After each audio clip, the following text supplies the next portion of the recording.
very long webinar and a very interesting webinar and a very important webinar. We are still waiting for some of our panelists to still join in. And as soon as they are on board, we should be in a position to officially open the webinar. But in the meantime, I wanted to ask everyone to be patient with us. I see over 450 colleagues are with us in the participants list. I felt, let me rather put the house rules in the meantime. Simple and straightforward house rules that we've been following throughout last year. And that will be that the Q&A session is open, the chat room is open. And in the chat room, you have, please write all the questions or anything that comes to your mind that you would like to clarify, to understand. And once you do that, you can write on the Q&A in the chat room. We have a very good team that is watching the Q&A throughout, and they are notifying and they're noticing the questions. They are putting the questions together. Parallelly to all the viewers who are on Facebook Live or YouTube Live on whether Higher Health platform or SOUS platform, Savetsa platform, DHET platform, please could you please also use the option of putting your comments on the platforms, and there will be teams there to also be noting your question and answers. We will do the Q&A once the presentations are completed, and then we'll take all the questions and try to answer every inquiry or query that people are coming up. Give me about 2 minutes to kickstart the whole webinar live. We are about 510 people together, and we're waiting for a couple of more panelists to join. So I'll talk to you within 1 more minute, and please bear with us for a few minutes delay. Thank you.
Right. Good morning, everyone. Allow me to welcome everyone once again. We have a lot of participants that have already joined in all the platforms. We have about over 550 participants at this moment. And I think it's time for us to kickstart the webinar so that we are in time. We are expecting the Honorable Minister to join us any moment from now. And as soon as I am informed that he's online, I will officially welcome him once again. But let me welcome everyone. Allow me to inform you that we have opened this webinar with some very important partners and stakeholders, and we have some very esteemed panel that will be engaging with you all. Allow me to welcome Professor Ahmed Bawa, who is the CEO of University South Africa, and I think one of the biggest stakeholder one of the key stakeholders in the post-school education system, representing all the universities in South Africa. So I welcome Professor Ahmed Bawa. He will be on the panel with us. I equally would like to welcome Mr. Sanele Malochua, who is our president of the South African College of Principals Organization. And absolute an honor to have his leadership being here, and it's equally a very critical part of our post-school education system. And I think having him on the panel will assist us to unwind many questions from the TVET college perspective. Very importantly, this webinar has been designed to engage our student leadership, to engage our student bodies, to engage our student formulations. And at the end, we know this pandemic cannot be won without the leadership of the student bodies. And so please allow me to welcome, very importantly, Dr. Sibosiso Chalufu, who is the Executive Director of Student Life in Northwest University, but also is the President of South African Association of Senior Student Affairs Professionals, called SASAP. And allow me to welcome him. It's very important that we engage the student leadership in our management system, in our institutions of higher learning, so that we can engage on these issues. Parallelly, allow me to welcome the most important members who will be probably giving us the perspective from students. And we have the NEC member of South African Union of Students, SAUS, Ms. Kolile, and she will be participating with us. It's a very important part. I'm informed that the president of SAUS is also with us. So I also would like to welcome President Mishek Mugabe. Satwetsa, which is the student South African Technical Vocational Education and Training Student Association, the newly appointed president, Mr. Sipiwe Kumalo, is with us. And I think it's very critical that we hear the student challenges, the challenges they are experiencing with COVID, and most importantly, their contribution into our fight in COVID-19, and a very critical stakeholder. So thank you, Sipiwe, to be also on the panel.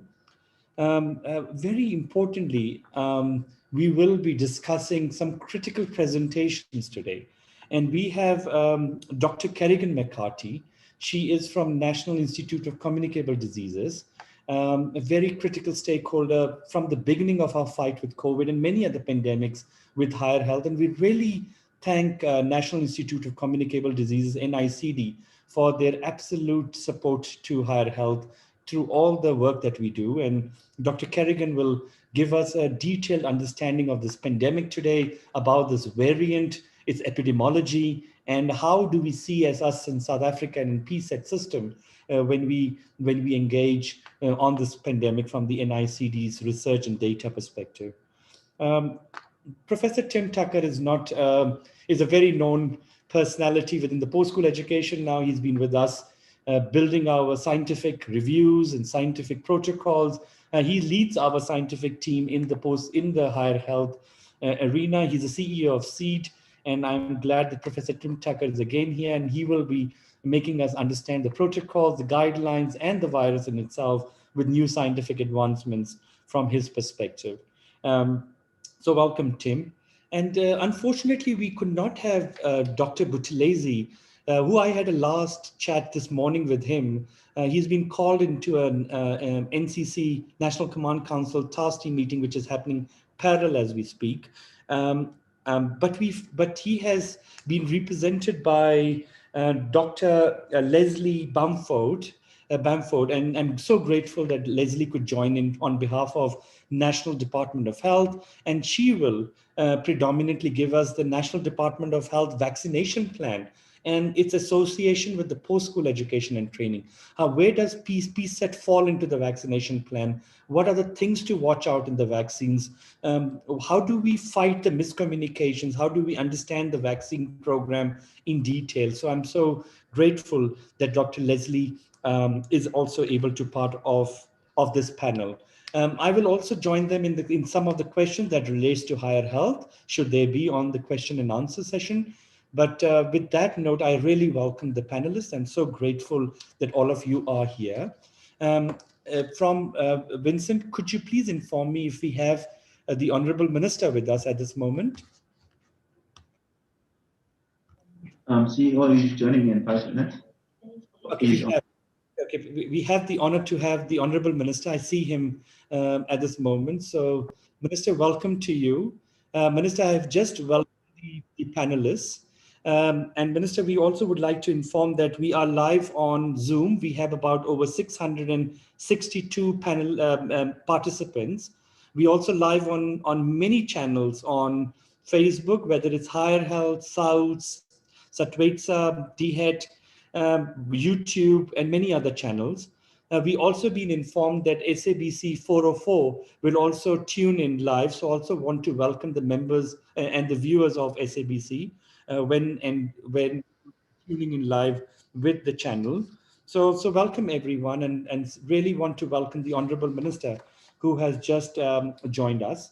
The purpose is to manage the second wave of COVID-19 within the PSET sector, and on the new scientific advancements in the COVID pandemic, which is also going to talk about the national vaccination program. With the likes of NICD with us, with University of South Africa with us, with SACPO with us, with SAUS with us, with Satwetsa with us, with SASOC with us, and all the critical formulations within the post-school education. This is the time we need to work together. And that is the reason why we all are together with each other. We also graced by National Department of Health and many other partners who have joined in. I also would like to welcome the Europe Union head, Dr. Bernard Ray, who's also been absolutely generous in supporting the fight of COVID-19 within the PSET sector. And we're very graced that the Europe Union is also a formidable partner in this association. We will be kickstarting a series of webinars from here on. A lot of trainings. We need to rebuild our systems back. We did an enormous good job in the last year. We've got 30,000 management, academia, frontline workers, student volunteers, student leadership who have worked day and night in protecting our campuses. But time has come when the second wave has hit us, and we need to understand it. We need to learn it. And we need to do both the online trainings. So virtual trainings will happen from now on, region by region, province by province, college by college, institution by institution. And similarly, our teams of higher health will be on the site, training on campus trainings for our disprivileged staff who cannot do virtual trainings, predominantly our frontline staff, our student affairs, our wardens, our resident officers, our security, our cleaning, our healthcare workers, and our student volunteers who are also marshalling our troops. And I'm so grateful that the minister could join us. It was very important that we kickstart this webinar series and trainings under the guidance of the minister. It's been thoroughly his leadership and thoroughly his guidance, keeping science in front, building the protocols, building the guidelines, working on the systems, putting controls. And it has been his pure vision towards how we approaching the COVID pandemic within the post-school education. And I felt it will be very important that he graced this event. He shared his vision, he shared his thoughts, he shared his direction to the post-school education with all the leadership from vice chancellors, from principal management, from student leaderships, from student bodies, formulations, and student affairs. That is all accumulated together to hear his direction to how we engage COVID-19.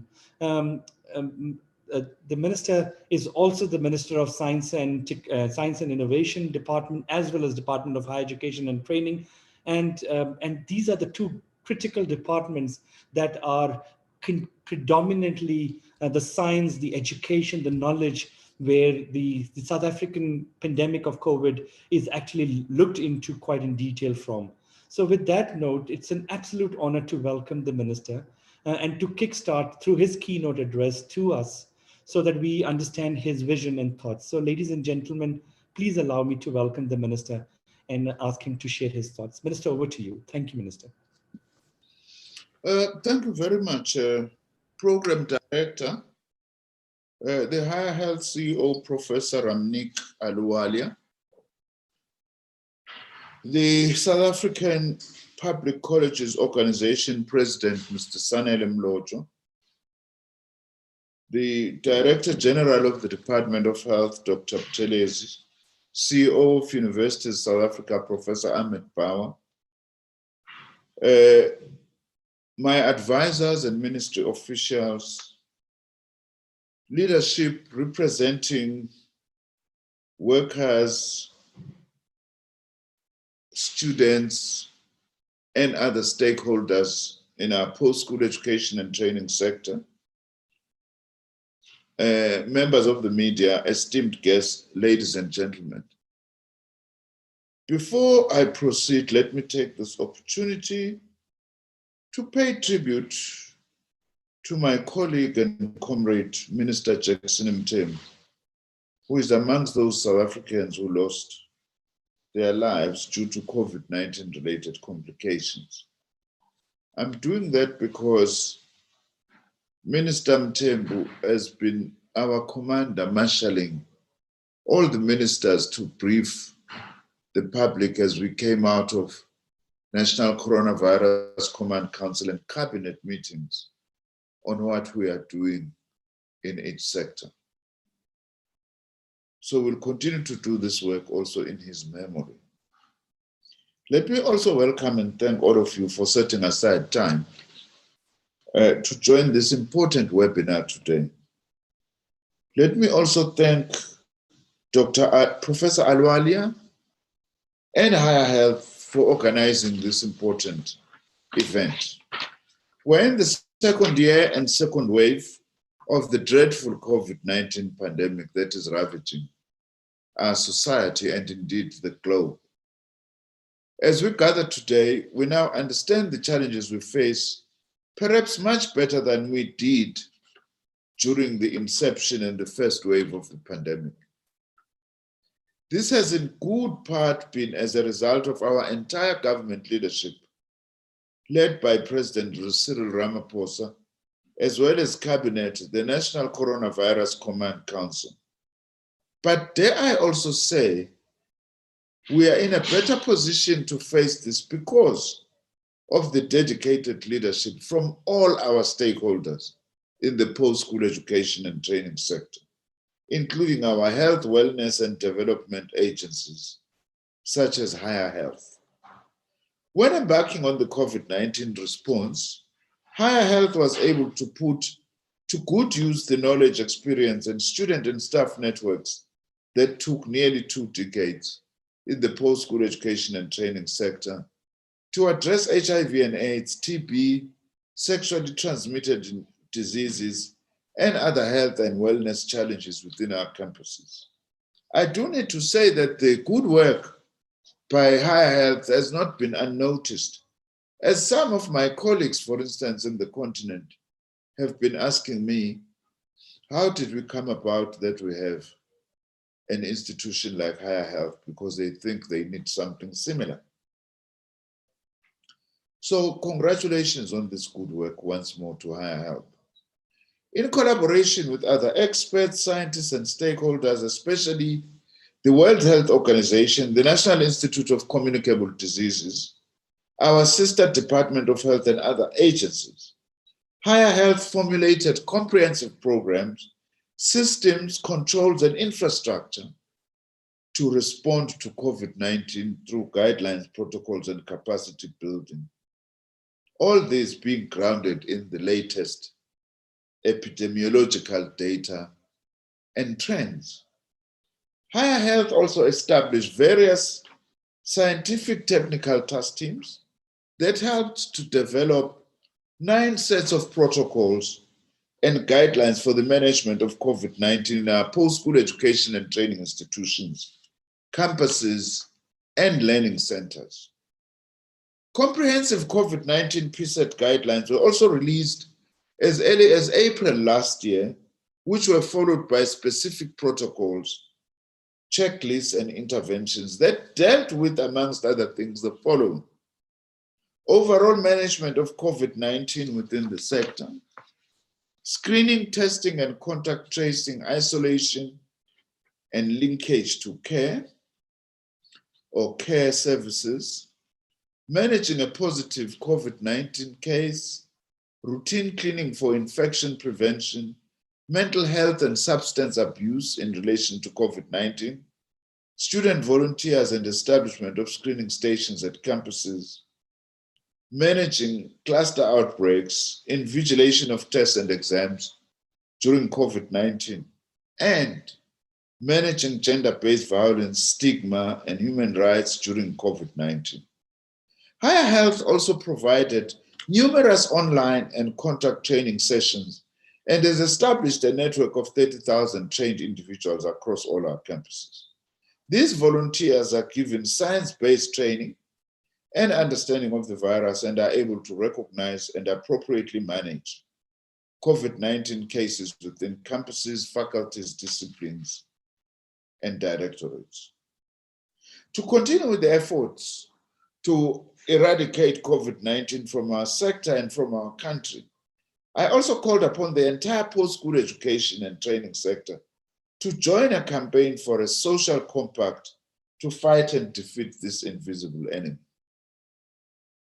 What I'd also like to say is that I have requested Higher Health to say, given the very important work that it has been doing, of course, of late on COVID-19, but also what it has been doing on HIV and AIDS, on mental health, and a whole range of other health and wellness issues, that maybe together with our researchers, Higher Health needs to study its own data and to see what it is telling us about the state of wellness, the state of mental health in particular in our institutions, because this may be a microcosm of what is happening in wider society. And also for Higher Health to assist us to combat the danger of having a tendency as society that now that we are faced about COVID-19, and we may end up forgetting with the other pandemics and scourges that are facing us, like gender-based violence, HIV and AIDS, and so on. So Higher Health can act as a very important pilot to understand health and wellness in wider society. The call to action is intended to unite our community and to lead towards defeating the pandemic through social cohesion that champions and follows prevention principles, where each individual takes responsibility to stop the spread of the virus and save lives. Hence, our slogan that we've been operating under has been #SaveLives, #Save the Academic Year. And together in one mission, I know we can do this. As one source of inspiration, let us also take courage from the gains made through our behavior change and our scientific advancements in turning the tide on the HIV pandemic that was ravaging our young people in our sector not so long ago. We must learn appropriate lessons from this. Many of our campuses are reopening to conduct exams to finalize the 2020 academic year in order to commence with the 2021 academic year. As I've reported before, for instance, all our TVET colleges have finished their 2020 academic year, but AI universities, only 10 of the 26 public universities have finished. The other 16 will be finishing between now and March. As we have done since the beginning of the pandemic, under the leadership of Higher Health Collective, we will reopen, and we are reopening our campuses based on clear protocols and guidelines, and with concerted capacity building and new training that will enable us to continue to protect students and staff. We need to continue to make the best use of innovations, including digital tools like the health check, which Higher Health developed and implemented last year for COVID-19 screening and triage of students and staff prior to them entering campuses. The mobile clinic fleet that has helped under-resourced and remote institutions access routine health services and tackle cluster outbreaks will also continue to operate. I'm pleased that I managed to launch one in the district where I'm allocated as a champion, which is the Zululand district, very deep in the rural areas, to launch one of these mobile clinics. I was very pleased to be part of that. On that note, I'm pleased to share that as much as last year's focus and emphasis was on COVID-19, as I've said, Higher Health continued to provide services on other student wellness, health and wellness challenges. I've already mentioned this: mental health, gender-based violence, HIV and AIDS, amongst others. I'm also pleased to report that during lockdown period, over 100,000 students across our campuses continued receiving HIV and AIDS services, contraceptive support. Thousands of young women also managed to get various services and assistance, including with instances of gender-based violence. The Higher Health 24-hour student helpline for mental health and gender-based violence, established in August 2020, has to date managed more than 5,000 crisis calls. As I have said, I would also be very keen that we analyze these 5,000 crisis calls. What are they about in the majority? What are the issues? Because that will make deepen our own understanding from our own data of the issues that are facing our campuses. The increasing strain placed on mental health and gender-based violence by the COVID-19 pandemic is undeniable, and therefore the helpline remains available to support and save lives. I would like to restate our call to urge all students to access this free helpline number of 0800 36 36 36.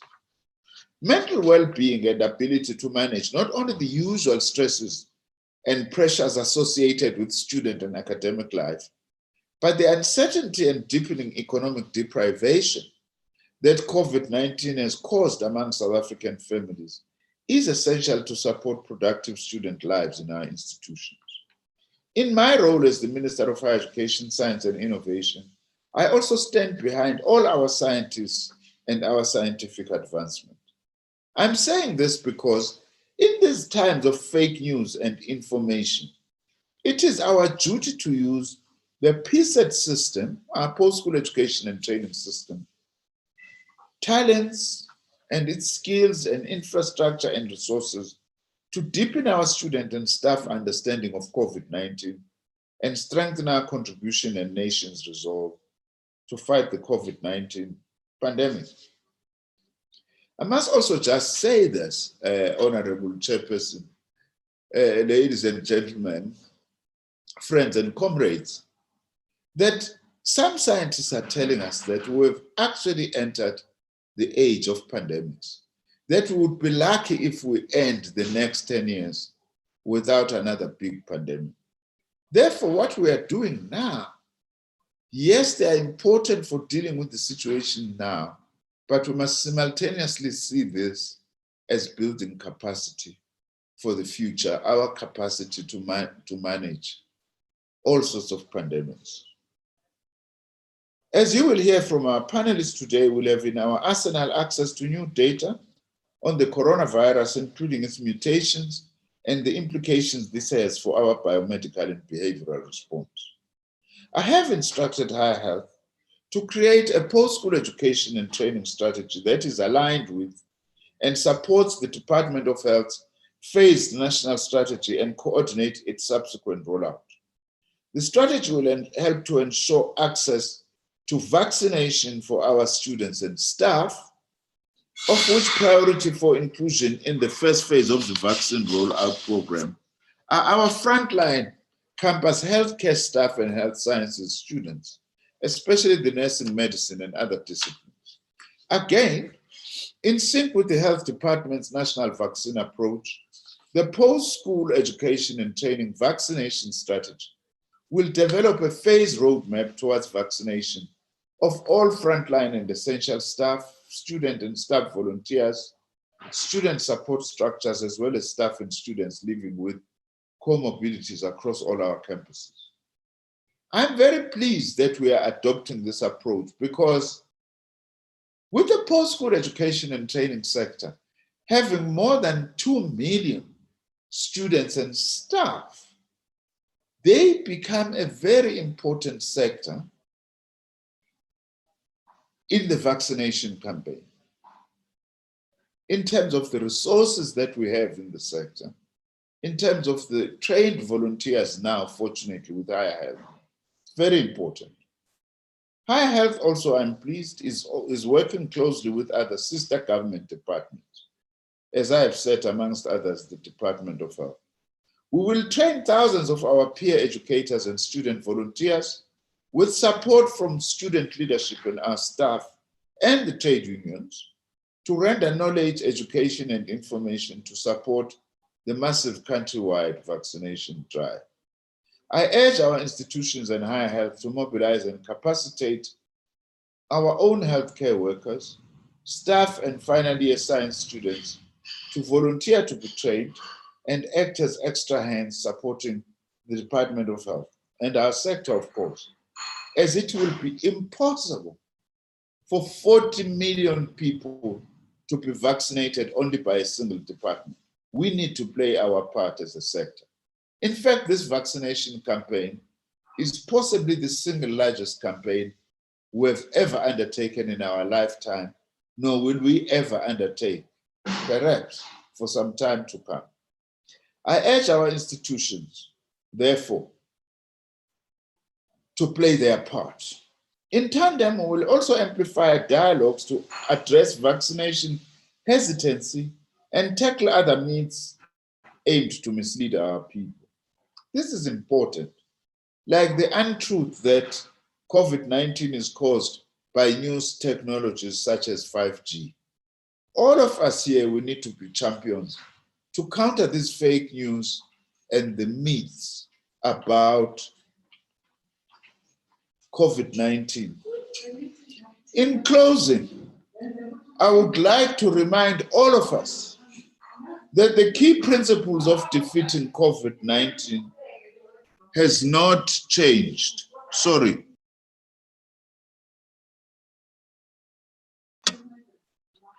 In closing, let me remind ourselves that the key principles of defeating COVID-19 has not changed.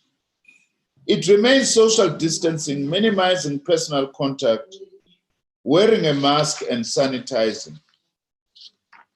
These behavioral changes that we had to adopt since the onset of the pandemic remain the most powerful evidence-based means to eradicate COVID-19. We all need to act with common purpose. And I am very pleased that you have convened this webinar and to see that on my screen here, there are 800 participants who are part of this. This is indeed a very important achievement. Because if we work together and if we maintain our resolve, we will realize the new year that we all so dearly hope for, that it be a better year than 2020. With those words, I wish you all the best and the success with this. And please keep on the message and spread it. Keep on keeping safe. Thank you very much. Thank you, Minister. I think it was very clear. Your message, your vision, direction was absolutely pinpoint clear. You have called on the PSET system, you called on the volunteers, you called on our academia, you called on the management, and you called on our students from health sciences and leadership to work together to support our sister departments. So Minister's very clear message. And also thank you for always embracing your vision, your technical guidance, your knowledge every day around how should we, as a sector, collectively do it. And Minister, I'm so fortunate that today with you is we joined on the panel with University of South Africa, SACPO, SAUS, Satwetsa, and many other formulations, including our SASOP and other formulations in it. But before we go to the panelists to respond to the questions, and I see over 800 participants on Zoom alone, and I can see lots of interest on the Facebook Live and other platforms where people are mentioning questions, where questions will be posed to all the panelists. Before we go there, I thought it will be very important that we listen to the three presentations. And the presentations from Professor Tim Tucker, the NICD and Department of Health, predominantly for us to understand the science behind the second variant, the systems that we need to put, and the vaccination strategy. So allow me to welcome our higher health scientific team lead, as well as the CEO of SEED and a chief clinical virologist in this country, Professor Tim Tucker, to please load his presentation. Professor Tim Tucker, a brief presentation from your side, please. Thank you. Prof, it's visible at my end, but we can't hear you. Can you unmute yourself, please? Prof. Tim? Sorry about that. Can you hear me now? I can hear you now. Thank you. Over to you. And can you see my presentation on your screen? I can see it very clearly. Over to you, sir. Thank you, Prof. Thank you, Dr. Alawalia, Honorable Minister, and esteemed guests. It is truly a pleasure and a privilege to join you today. I'm a clinical virologist by training and run a public health organization, and I also am a member of staff in the School of Public Health and Family Medicine at the University of Cape Town. And I have 10 minutes today to have quite a broad brief, and I'm well aware that the majority of those participating in today's webinar are not necessarily studying biology or microbiology or virology. And so it's my role before Dr. McCarthy and Dr. Bamford come forward to give you some kind of sense translating the science into accessible information for you as the sector to digest, and then to have a platform to understand the subsequent presentation. So I want to stress that I'm not going to give you a scientific presentation, but more a digestion of the scientific information as it relates to the virus, how vaccines work, what vaccines are out there, and do they work indeed. And to understand that, one has to understand how a pandemic starts.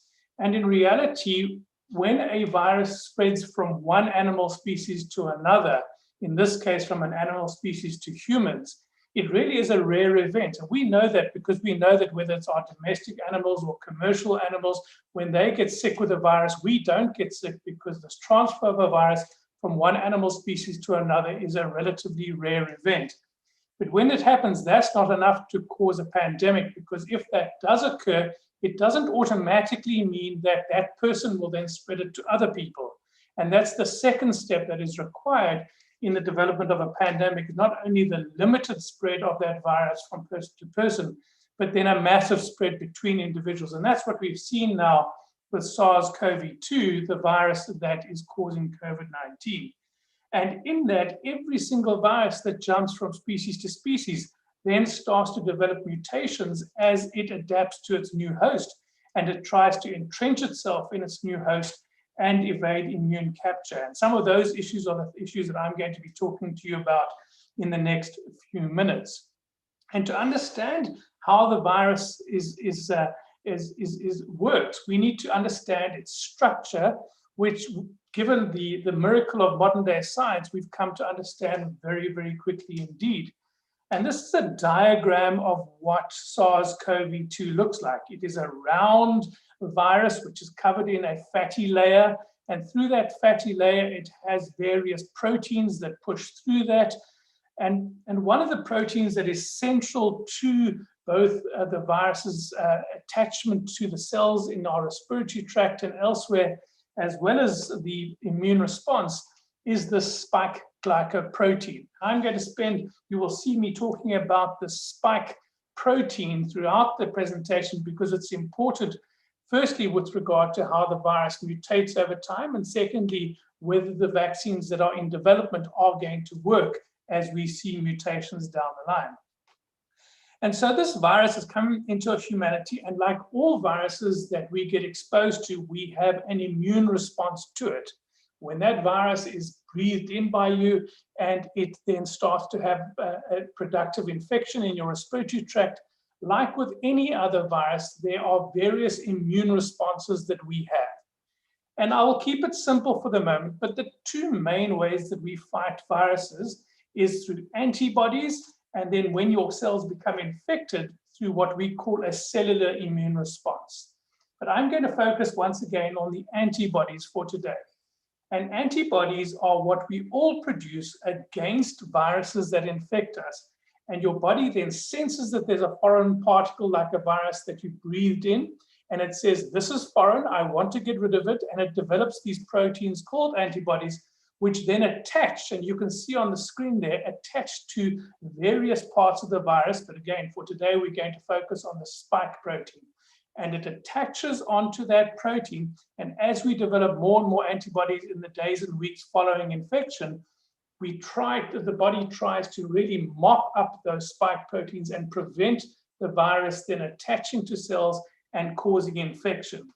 And so our bodies are actually very good at making antibodies to foreign particles like viruses. And what happens in natural infection is that eventually our respiratory secretions and our blood become full of these antibodies that then fight off the virus. And for those who then recover from this disease, those antibodies then remain for quite a long time thereafter. And so when it comes to vaccines, we try and mimic that. And I think it's a fair question, why vaccinate at all? And the reason for that is that vaccination is the most cost-effective medical intervention in the history of medicine. They cost relatively little, they control disease, and they have very few side effects generally, and the side effects are almost always mild in their, and are not severe. And when we live in the modern world, we forget just how lucky we are. That picture on the top left is from the mid-1900s of two brothers, one of whom contracted smallpox and one of whom didn't because one was vaccinated and the other one was not. We forget that in the 1900s, 300 million people died of smallpox alone. If you consider that with SARS-CoV-2, the terrible numbers of 2 million people dying already from SARS-CoV-2, 300 million people died of smallpox, and smallpox through vaccination no longer exists in the world. On the bottom right, we have a picture of a young boy suffering from polio. We've almost eradicated polio from the entire globe through vaccination. And it's these kinds of success stories that we must remember as we look to SARS-CoV-2 and the social solidarity that's required around that to limit the effect of this COVID-19 on the globe. So how do vaccines work? And again, this could be many sophisticated science lectures, and what I'm going to try and do today is distill out some important concepts. Well, with vaccination, what we are trying to do is to essentially fool the body into making an immune response before you come into contact with the virus, so that when you do come into contact with that virus, your body's immune system is primed and ready to fight it off. So let's go back to that cartoon-like picture of the virus. And you remember we were focusing on the spike proteins. Now, this is a generic process I am showing you now. And because we know that the spike protein is so important for the immune response, what the vaccine scientists do is that they either harvest those spike proteins in purified form, or they make that spike protein in the laboratory. They grow up very large quantities of it. They then purify it and put it in the vials, which then are available for vaccination into people. And then those people respond to that protein because it senses it as a foreign protein and develop those same antibodies we were talking about a few slides back. And the intent in this process is that your body responds, develops these billions and billions of antibodies, which then circulate in your respiratory tract, in your blood, so that your body is ready to fight off the virus when it actually comes into your body and tries to create an infection. And so we have various leading vaccines, and it is an absolute miracle that within 12 months of this virus being discovered, that we have a set of vaccines that have been discovered, manufactured, and tested, and are now available for large-scale usage. These are the modern-day superheroes of the world who take biology to this degree that within 12 months we can have vaccines. And I'm not going to go through these in detail. I think in the question and answer we could talk to it, but you will know the names on the left, from Pfizer to Moderna, etc. And these are the companies that are developing SARS-CoV-2 vaccines. And we are astonished at their efficacy. In the run-up to the results being developed, I think many scientists and epidemiologists would have predicted and been happy with a 70%, maybe 75% efficacy of these vaccines. And in reality, the front runners are over 90%. and showing some efficacy even with one dose before people have even received the second dose of the vaccine. And so we must celebrate this. We must have social solidarity. We must be vaccine advocates for what is an astonishing scientific accomplishment and our ability to access this in the coming months and years. And so finally, the issue at hand, I think, on many people's minds is what impact will the SARS-CoV-2 variants have? And there's been a lot in the press around it. And in truth, this virus is mutating, as we said in slide number 2, because that's what viruses do as they get into a new host. And some of those mutations are in areas of the virus that are not relevant to the immune response, and others are in the areas like the spike protein, and they are mutating to try and avoid our immune response. And it's those ones that are really important as it relates to the vaccine.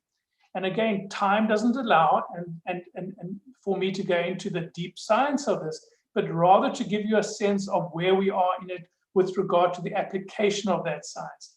And the scientists have elucidated the structure of those spike proteins and the other proteins of this virus down to its minutest detail. And on the right is the scientific speak of the various mutations that are emerging in the UK variant of the virus, the South African variant of the virus, but now there's a Brazilian and a Denmark, and these viruses are going to mutate across the world.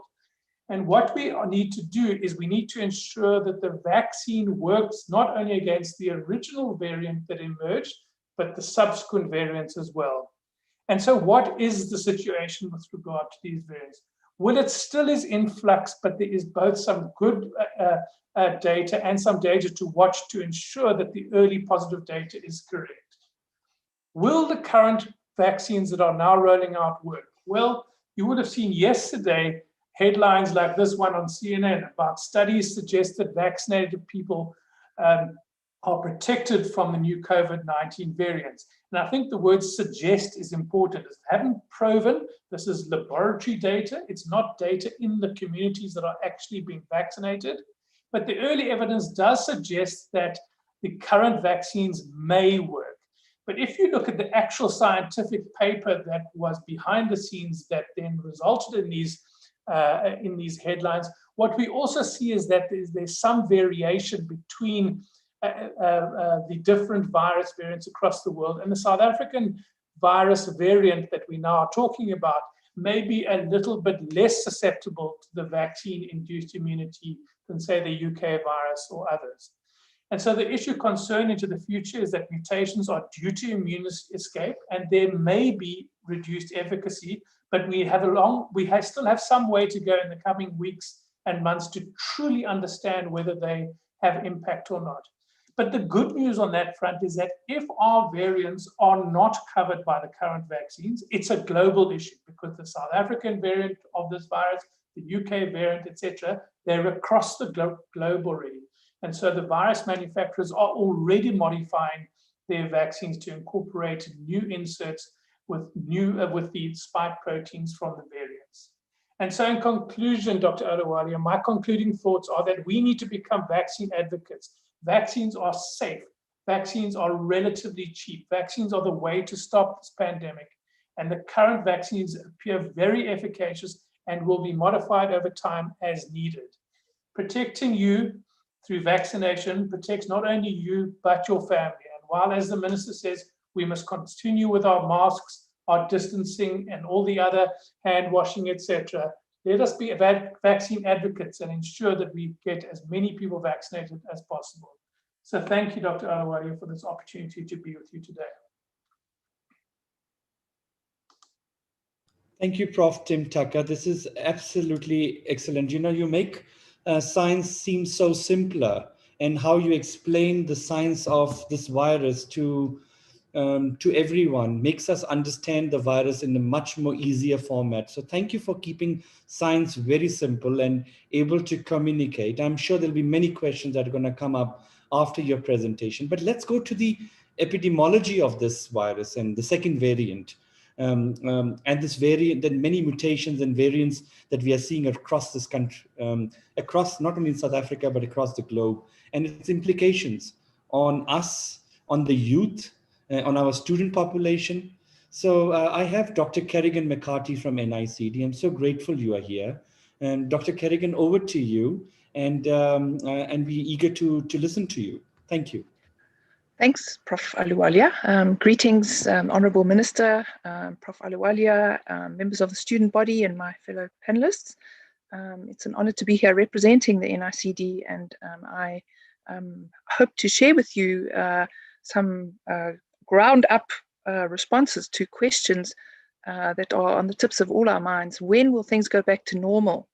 And I hope to share a virological and epidemiological perspective on this, and really complement Prof. Tucker and some of the things that he has shared, also with some reflections on what that means for students and for ourselves as educators. So how have we gotten here? An overview of the global epidemiology, some reflections on the evolution of the virus. Has it changed transmissibility? Has it changed virulence? Does it have a predilection for younger persons? Are second infections possible, or escape mutants?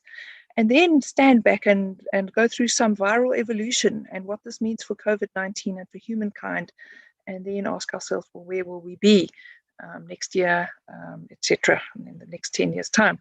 So a graph like this is familiar to many of us. Essentially, on the left axis, it shows the millions of cases that there are globally, and on the right axis, the millions of deaths. We've not only seen that in numbers, but we've also had been victims of the immeasurable economic costs, the loss of lives. Many of us have lost loved ones or know of friends who've lost loved ones, and lost jobs and employment opportunities. And along with that goes the political instability that is a follow-on from the economic and the social losses. Back home here, this graph compiled by Slim Abdul Karim, may be familiar to many of you. I'm showing on the same graph the equivalent for South Africa, the number of cases, the hospital admissions in black, the number of deaths. We recently peaked with over 800 deaths in a given day last week, and we are also peaking in the second wave with more than 20,000 cases per day in some cases. More alarming is the Medical Research Council's weekly report into deaths, where they have reported over 100,000 excess deaths since the 1st of January 2020, with this number peaking in the second week of January with over 6,500 excess deaths. What that really tells us is there's a gap between the reported COVID deaths and the excess deaths, and the excess deaths may be a function of the direct deaths due to COVID, where there was no diagnosis made, or alternatively deaths as a consequence of the impact of COVID, primarily on health services, but also on economic and other negative social consequences of the virus. All this means that this virus is bad news for our country. On the tips of our tongues is the burning question: how's the virus changed, and what does that mean? Tim, you've already shown us this virus structure, and of course we are very familiar with the spike proteins, and the NICD, together with other members of the South African scientific community, have really demonstrated that the changes in the genetic code in the COVID virus lead to changes in the three-dimensional shape of this protein called the spike protein, the knobs on the end of the virus. And the knobs on the end of the virus are critically important in two areas. The first is the ability to attach to the cilia of the human respiratory epithelium, and you see an electron micrograph there. And secondly, they're important because our own antibodies, as Tim has beautifully explained to us, are able to attach to the spike protein and to then help our immune systems clear the infection. So if there's a change in the three-dimensional shape of the spike protein, there may be changes in the ability of the virus to attach. It may attach better and enter cells better, and we may also not be able to neutralize the infection or clear the virus as well as we did before. So this is a little complicated graph, but really what it shows in the red box over here is the gene for the spike protein. And then moving along, the red arrow shows how scientists from the NICD, including Penny Moore and team, have characterized each one of these mutations, and you see these in a column here, and they've been able to reproduce the virus that is currently circulating in South Africa with all the mutations that are currently present, and then to test how well the antibodies that are present in humans who have recovered from COVID infection, how well they are able to work against these mutations. So we are able then to better answer questions around things like vaccine escape mutants or possibility of second infections, and I'll go on to explain that now. There have been some very good questions asked around, has this new variant changed the ability of the virus to spread from one person to another?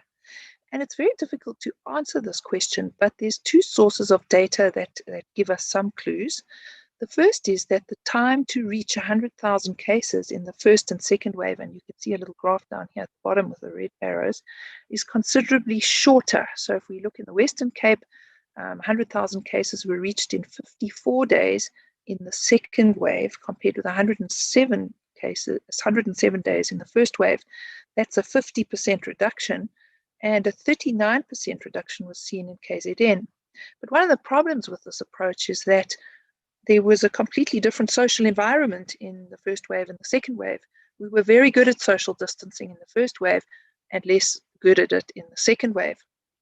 So the second approach is to look at some modeling and to do some maths and see how the infection dynamics have changed. And there's a very good group working with South Africans at the London School of Tropical Medicine, and they published a paper that suggests that either the virus is 1.5 times more transmissible, or if it's identically transmissible, the new variant evades 21% of previously acquired immunity. And so we are not able to definitely answer the question, is there a change in transmissibility? But it certainly seems as if this is a possibility. The next question that we want to understand is, has the virus become more virulent? By virulence, we mean, does it cause more people to be more ill, or to die, more people to die, or more people to be admitted in hospital? And from the data sets that we've got available, the national hospitalization data and provincial data, folk have been able, within the public health sector, so Wasila Jusset from DATCOV and Marianne Davies from the Western Cape Province, have been able to compare cases in the first wave and the second wave. And it's very important that in the Western Cape Province, there is and has been no difference in the characteristics of patients or the number of deaths and the timing of the deaths between the wave periods. And that includes age. So there's been no change in age groups that are affected in the second wave compared with the first wave.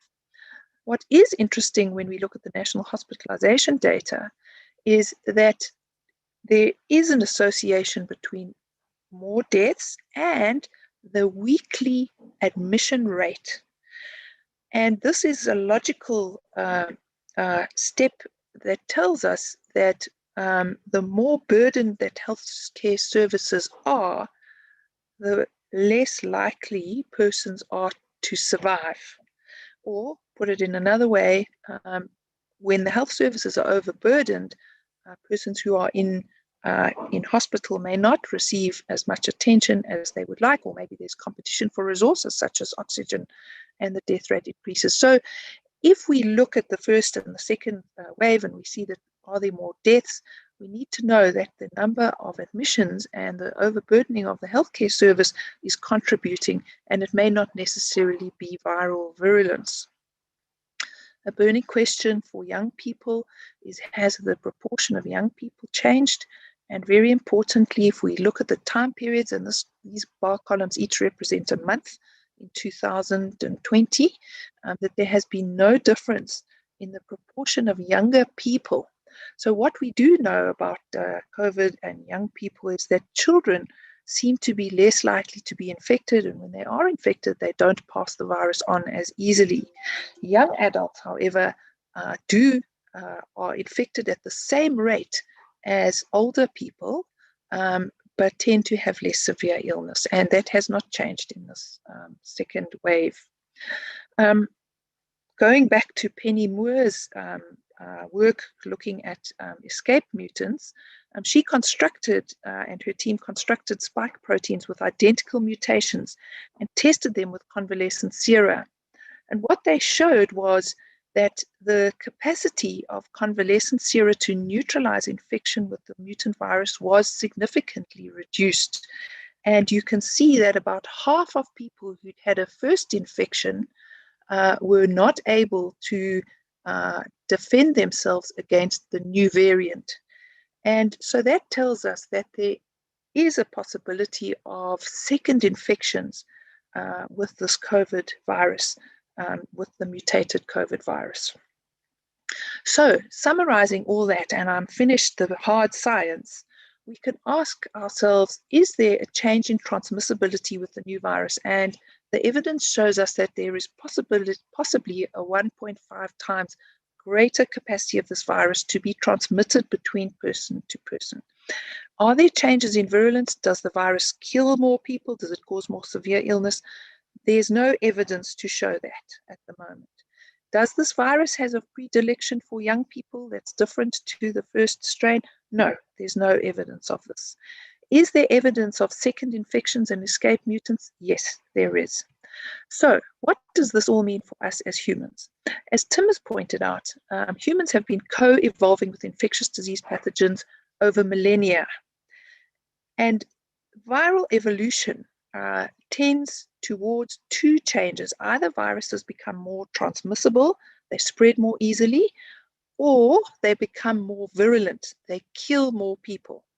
Now, what happens with viruses, and we can see in this graph, that if viruses kill people, they tend to stop spreading. Whereas if viruses mutate towards increased transmissibility but decreased virulence, they tend to spread more with time. And so we would expect, as evolutionary, looking at virology with an evolutionary eye, that this SARS-CoV virus would mutate to more transmissibility and to less virulence. However, there have been some examples of viral evolution that has happened in our lifetime where this has happened, and there have also been examples where this hasn't happened. So a good example is the Ebola virus.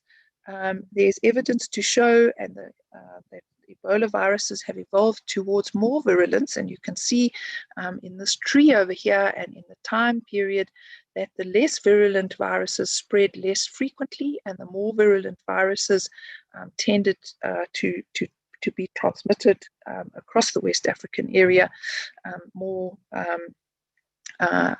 pervasively. However, the impact of the environment is critical. And this condition is a condition of basically measles that affects poultry.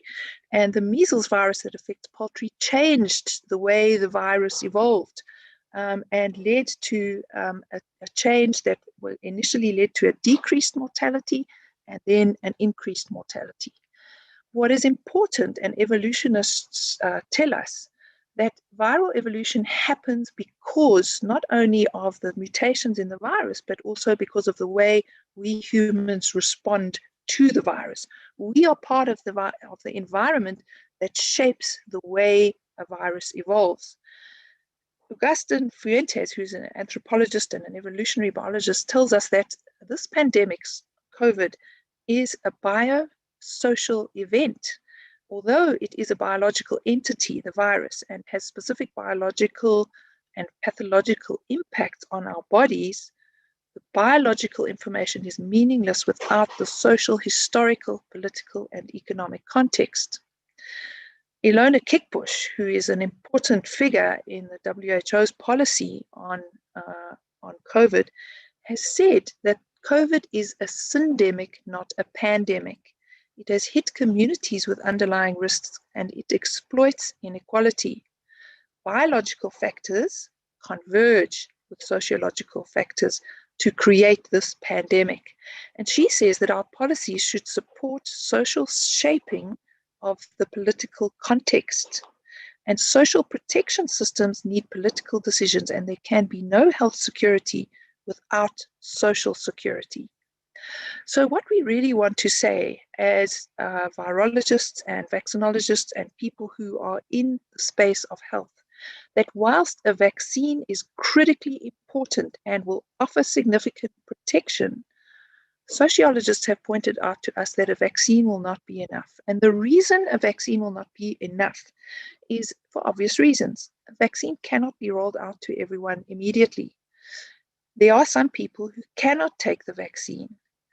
And a vaccine does not address the social inequalities that entrench social ills and make the impact of the disease effects greater.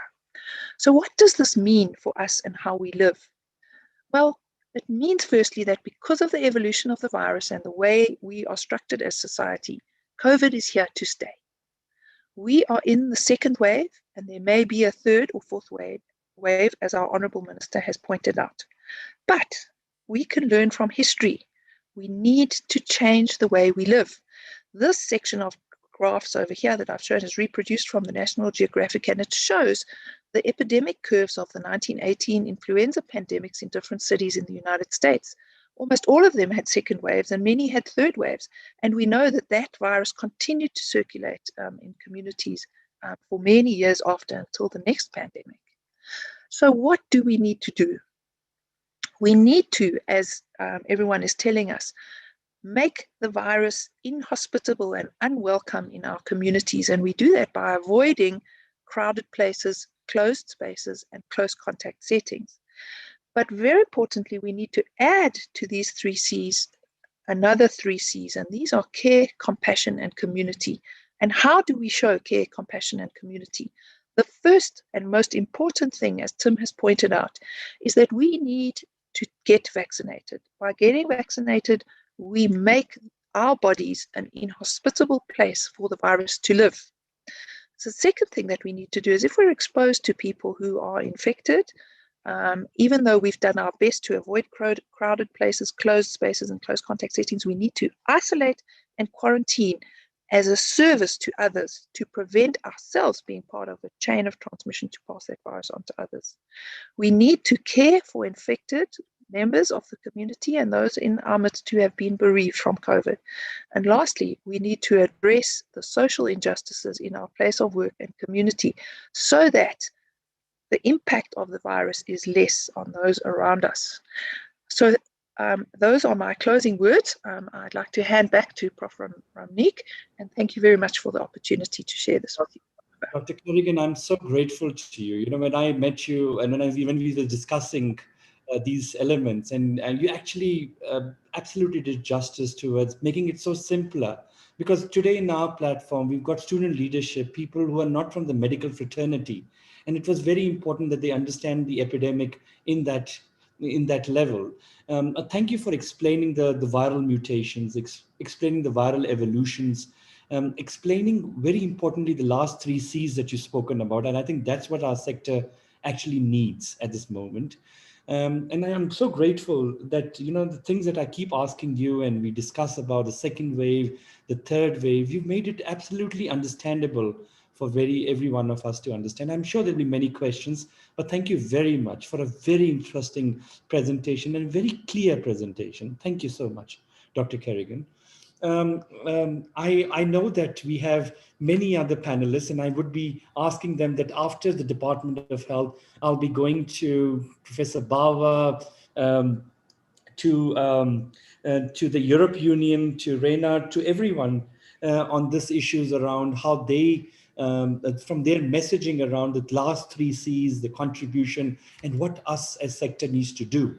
But predominantly before this, I would like Dr. Leslie Bamford to come, and I know that the DG is not here, and she's going to replace the DG's presentation to give it to us. But the questions around vaccine, the questions around is this the answer, and when it takes, and how long does it take, and does the viral mutations or the viral evolution has its synergies to vaccines? I think to unwind these complications, we have the presence of Dr. Leslie. Dr. Leslie, over to you. Thank you so much for being with us. Appreciate it. Thank you very much. Good morning to everyone, and thank you for the opportunity to present. I have put my slides up. If I could just confirm that they are visible. Dr. Leslie, we can see them. Over to you. Perfect. Thank you very much. So I'm going to, this is going to be a short presentation in the interests of slides, in the interest of time, but I'm going to be focusing, moving a little bit away from the science now to be talking about introducing COVID vaccines to South Africa. So this is a very exciting undertaking. It's a very daunting undertaking.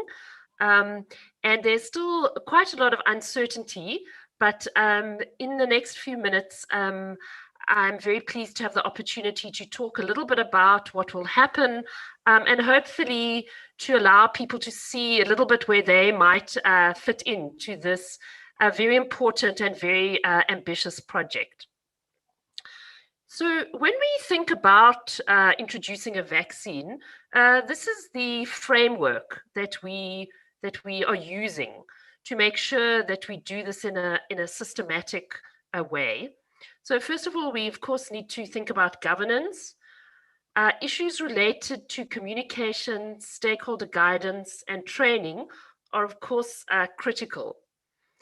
Then if we move on to the brown part of the slide is when we start thinking about actually administering the vaccine to people.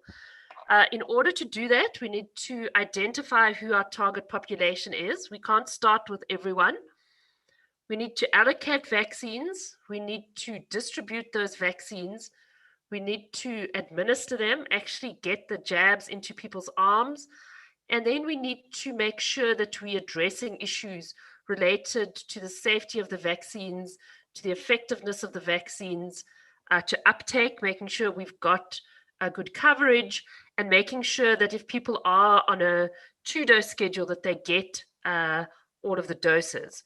So of course, we don't start off by giving vaccines unless we are very sure that they are safe and effective, but we do need to still monitor that on an ongoing basis. In order to do this, we need to have good data so that we can monitor what's happening in terms of the vaccines. How are they moving through the country? Are they reaching the right parts of the country? Are they getting into people's arms? Are people coming for the vaccine? And are we getting sufficient coverage? And then, of course, as I've mentioned, we need to, on an ongoing basis, monitor issues related to possible adverse events following immunization. We know that those are uncommon, but we need to make sure that if any occurred, that we would identify them. We need to monitor the vaccine that is working on an ongoing basis. There are quite a lot of regulatory considerations that we have to take into account. Have these vaccines been approved? And then, of course, this needs to be underpinned by budget and finance. So I wanted to give an overview of the framework, just to give a sense that those are the issues that we are addressing in our vaccine rollout plan. Of course, there's not time to really talk about those in any detail or even touch on them. But just to give people a sense and to reassure people that all of those issues are being looked at in a holistic and comprehensive way as we roll out this plan. So I think we've covered this. We know that we vaccinate people really for 2 main reasons. The first is for individual reasons, to protect them from mortality, from dying, from becoming very ill. But we also want to achieve herd or population immunity, whereby because a high proportion of the population is immune, that makes it much more difficult for the virus to be circulating, and thereby because there's less vaccine circulating, people who are susceptible to the vaccine are less likely to become into contact with the virus, and therefore less likely to become infected and ill from the virus. So it's important to understand that in the early phases, we're really looking to prevent individual morbidity and mortality. But as we move into the latter phases, we're also trying to achieve herd or population immunity. Now, of course, vaccines will not immediately be available for everyone. So we have to prioritize certain groups. This is guided by the Ministerial Advisory Committee on Vaccines. And the principles that they have outlined is that priority must be given to those people who are in roles which are essential for societal functioning, people who are most at risk of infection and serious outcomes, and people most at risk of transmitting the virus to others. So really, we are thinking about rollout of the vaccine in 3 phases. The first phase will begin in February. We will have small volumes of the vaccine. At this stage, the vaccine that is confirmed is 1.5 million doses. That's enough to vaccinate 750,000 people. So we have to be very targeted during this phase. During the second phase, we expect there will be more vaccine available, but there will still be constraints on the number of vaccinations that we have. We will receive vaccines through the COVAX facility during this period, and we will also negotiate with manufacturers around having access to vaccines. During the third phase, we anticipate that there'll be a number of vaccines available, and we will be able to procure as much vaccine as we want, and we will then procure vaccines through our normal procurement and tender processes. So if we then look at who will we be able to target, who will we aim to reach during each of the phases? And during phase 1, we will target health workers. And this includes all people working in the health sector. So it includes our health professionals, our doctors and our nurses, but also the support staff working in our health facilities, the cleaners, the admin staff, the security staff, etc. And the target, I see we've lost a 0 there, is estimated to be approximately 1 million people. During phase 2, we will move on to the other priority groups. So here we're talking about essential workers, persons in congregate settings, and then the people at risk of severe disease, people over 60 years and people over 18 years with comorbidities. During phase 3, we will then look to extending vaccination to the entire adult population. Even within phase 1, we need to sequence how we offer the vaccine to make sure that the people who are most at risk are at the front of the queue, people who are eligible during phase 1, but maybe not at such high risk will be a little bit further back in the queue. But we know that we will have enough vaccines to reach everyone we are targeting during this phase, but the issue is who gets it first and who has to wait a little bit longer. So we will prioritize those who are in contact with patients, and then within that we will first give the vaccine to health workers in hospitals and in emergency medical services. We've had the most deaths and cases of severe COVID amongst healthcare workers who work in our hospitals. And we also know that it's a priority to maintain those services, because when we have large numbers of people who are sick from COVID, we've seen in both the first wave and the second wave that the real pressure points in terms of caring for those people are in our acute hospitals. So we need to maintain our capacity to provide care and protect our healthcare workers who are most at risk. That is our first priority. But we hope very soon to be able then to move on to other health workers, what we call patient-facing workers in other healthcare facilities and establishments, our clinics, our GP practices. Then we will move on to healthcare workers working at community level, and the final phase of part of phase 1 is our non-patient facing workers. So I think I've already talked about the priority groups during phase 2.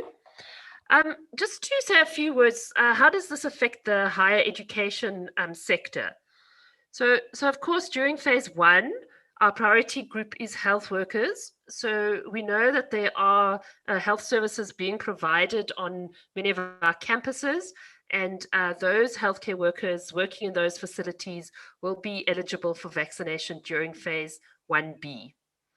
Health science students, there's still some discussion about those, but particularly health science students who are in their clinical years and are therefore working in our health facilities are likely to also be included during phase 1. As we move on to phase 2, essential workers certainly includes educators, both in our schools and in our higher education settings. And in terms of people living in congregate settings, there is a proposal, although not finalized, that this would include students in institutions of higher learning. So many of the issues related to phase 2 are still to be finalized, but just to flag that these issues are certainly on the table and will be finalized and discussed and negotiated and communicated in the coming months. In the interest of time, I'm not really going to go through this. Perhaps suffice to say that the first batch of vaccines that we are getting, the 1.5 million doses, which are expected to arrive in the next week or so, will be from the Astrazeneca or the University of Oxford vaccine. This is a 2-dose schedule. One of the advantages is that this must be kept cold, but stored between 2 to 8 degrees. And this is in line with most of our other vaccines. So we have experience and capacity to manage vaccines that require this type of cold chain.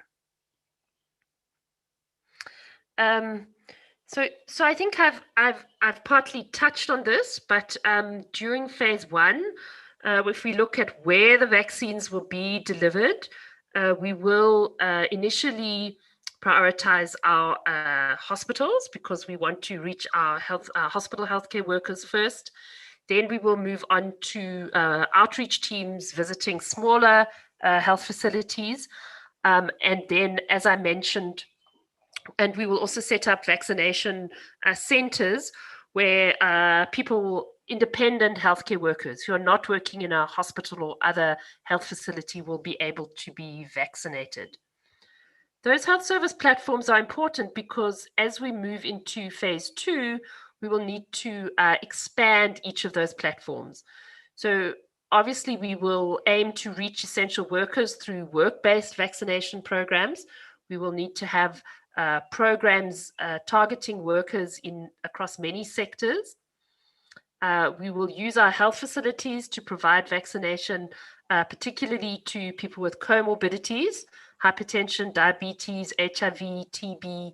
Those people are visiting our health facilities for their chronic care, and we will plan to use that opportunity to vaccinate them. We will need to have outreach services to reach people in congregate settings, and we anticipate that we will have a number of vaccination centers, including mass vaccination centers, particularly in urban areas. So I think my time is up. Something that I didn't flag, but is obviously of critical importance, relates to communication, that we all need to become advocates for vaccination. We need to spread accurate information, and we need to encourage ourselves, our families, our communities to take up vaccination when they become eligible and have access to a vaccine. So thank you very much.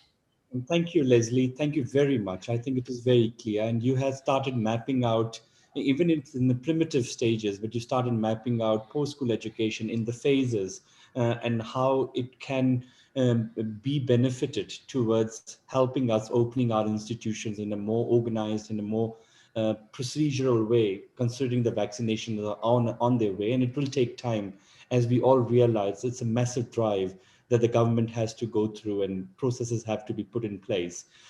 Secondly, I'm grateful that you've been able to explain maybe at this stage about the 3 vaccines that are in the picture in the country, in the global sphere, and what's best suited for South Africa. But I think as time progresses, we'll invite you, Leslie, as well as the DG again. And I spoke to the DG about it, was about explaining vaccines in detail, how they are made, simpler, like, for example, what is a messenger RNA vaccine versus the Oxford vaccine, which is a dummy virus of adenovirus built with a small genetic genome inserted to build it like a dummy virus inside. So what are the different type of vaccines so that people understand, they're clear how these viruses are? Because the reality is that there's a lot of myths, a lot of misnomers, a lot of wrong information being circulated around vaccination and vaccine, whether they are effective or what is being inoculated into human lives.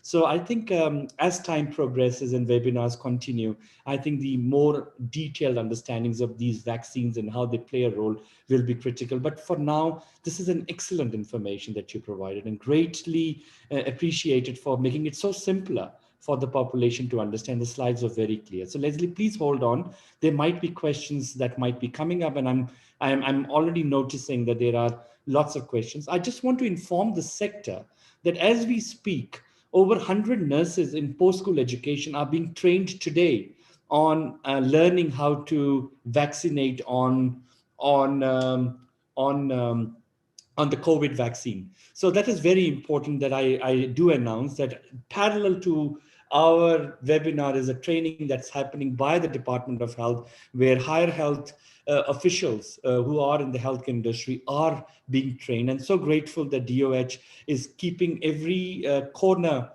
in place in order for everyone to understand the vaccination process. So Leslie, thank you very much.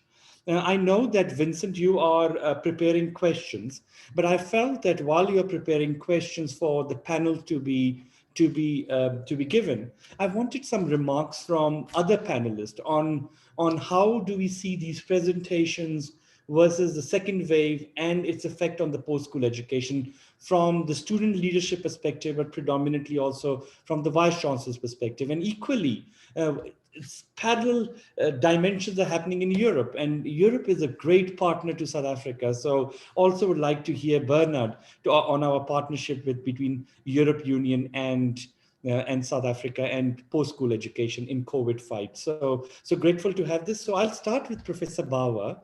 Professor Bawa, if you can just express about these presentations and what you think as universities we must consider now moving forward. Over to you, Professor Bawa.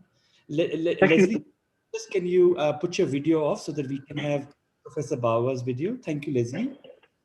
Thank you so much, Ramnik, and good morning, everybody. And it's a real pleasure to be a part of this mass meeting. And I think it's a wonderful achievement that we've been able to pull this together. It seems to me that there are 3 major issues for us to think about. I mean, the one is clearly this idea that the pandemic is going to be with us, that we might certainly go through new surges and so on. We've been through 2 already. There might well be a 3rd one and a 4th one. And that the vaccine project is going to be somewhat, drawn out, if you like. We've already heard, in fact, that that there's that the supply of vaccines from the Pfizer BioNTech and Astrazeneca factories, that there's already a kind of an indication that they're not going to keep up with their production times. So it seems to me that what we have to do as a sector is just make completely sure that we take on board all those major public health kind of initiatives that we've been talking about for such a long time. And just the idea of the 3 Cs. Thank you so much, Dr. McCarty. That's such a wonderful way of capturing it. And for us all to understand that, when we wear masks, or when we show compassion, or when we show care, or when we do social distancing, this is not just to prevent ourselves from getting sick, but it's to try to ensure that we are not exposing other people to infection. So it seems to me, at least, that in addition to all the biomedical changes, the advances that have been made, what we have to focus in on is how all together as a society and as a sector, how all together, staff, students, administration, that we all work together in ensuring that we don't have further infections on our campuses. Now, of course, there will be infections, but what we have to try and ensure is that we don't end up with large outbreaks, if you like. The second point I'd like to make is that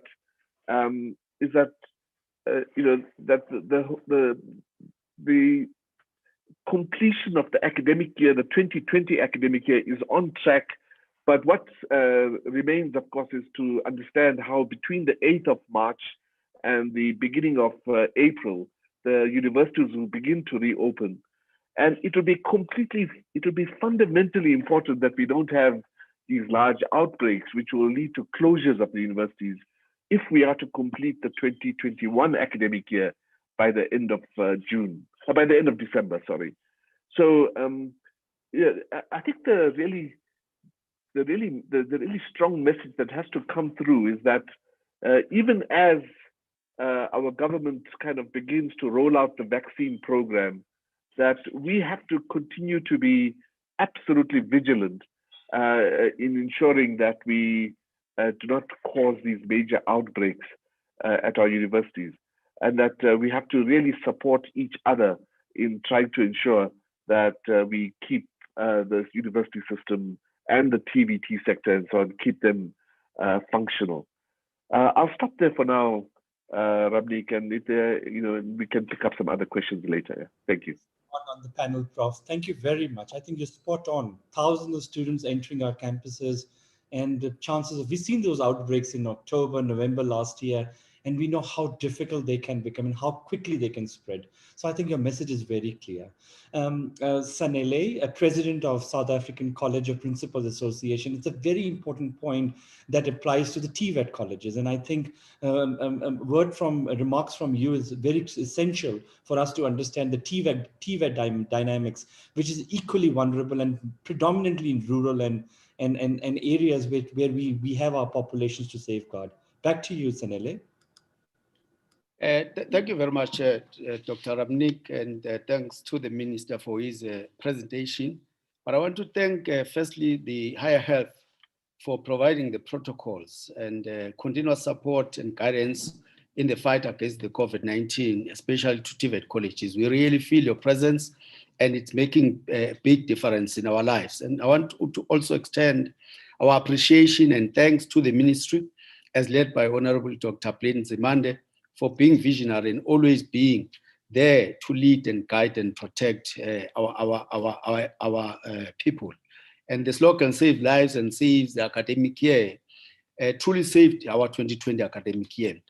And to the larger extent, saved lives of all the people that are involved in the TVET sector. Thanks to the Minister for standing together with us during these trying times. This pandemic, Prof, caught us unaware in March 2020 and disrupted all our plans and have put us in a different mood altogether. In June 2020, we had to open our colleges under lockdown alert level 3.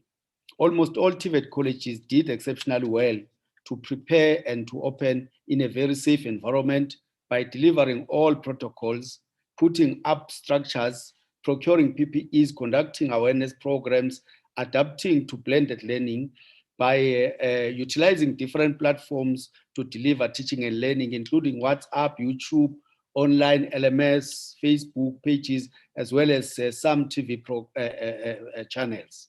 Now in January 2021, we find ourselves back in alert level 3, which we must use as a repeat or a rehearsal of what happened in June 2020. Although we know that there is a variant now, we're in a second wave, it's more violent and it's more deadly.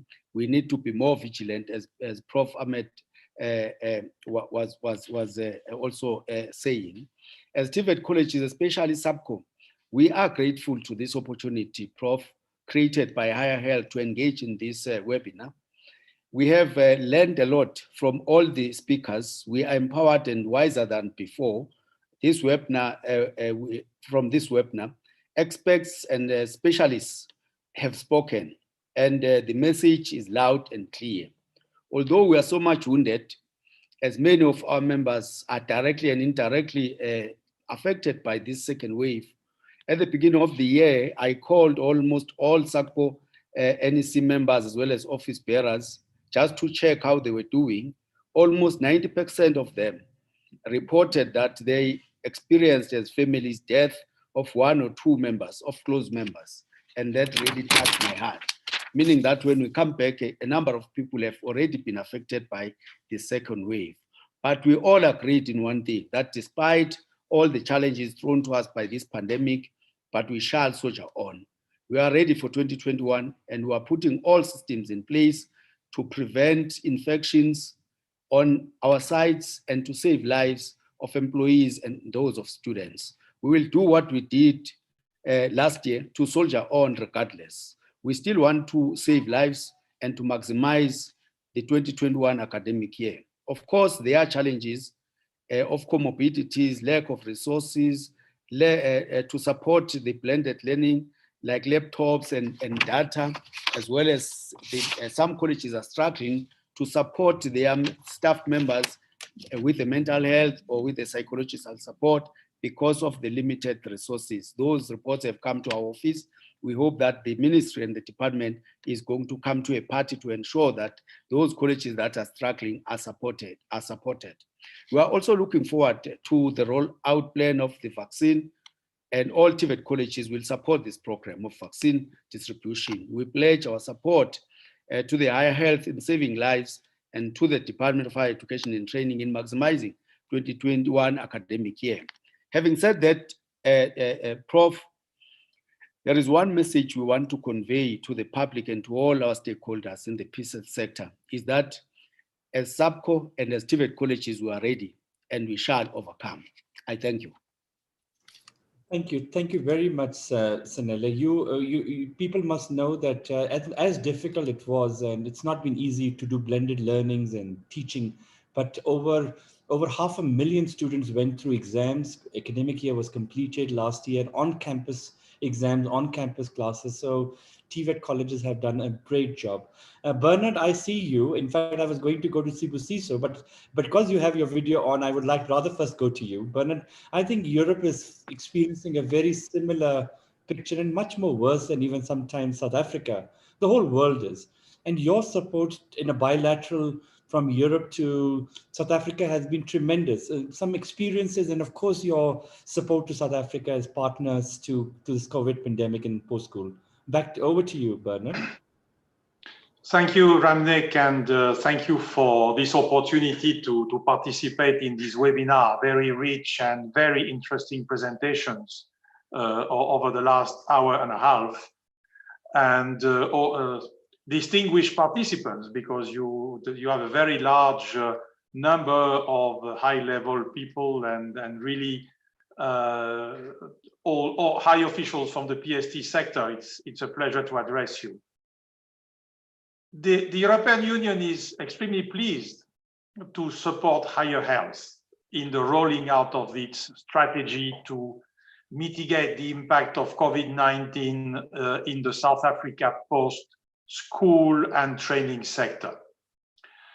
No doubt you are all convinced higher education is critical to the development of young people, to the knowledge economy, and to the progress of the country to meet the Sustainable Development Goal and prepare for the future. And 2020 was a challenging year for all of us in South Africa, and the post-school sector was particularly affected, as was discussed. Globally, the European Union has been working with its member states under a concept called Team Europe, and maybe you have seen some of our webinars over the last months, to take comprehensive and decision action to tackle the destructive impact of COVID-19 worldwide. And we have been adapting our priorities, our programs with partner countries to address this crisis. Worldwide, EU and its member states have mobilized 36 billion euros for the response to the COVID crisis in the world, across the world. It addresses health, emergency response, water, sanitation and hygiene, logistics, socio-economic impact, economy's consequences. And we want to assist the world to build back better, to make sure that our interventions help gear sectors and economies in the future. So in South Africa, what has this translated into? We responded to the emergency appeals by several fundings, several streams. We assisted the country with accelerated disbursement to Treasury to make sure that there would be cash in the coffers on a number of sectors to adjust.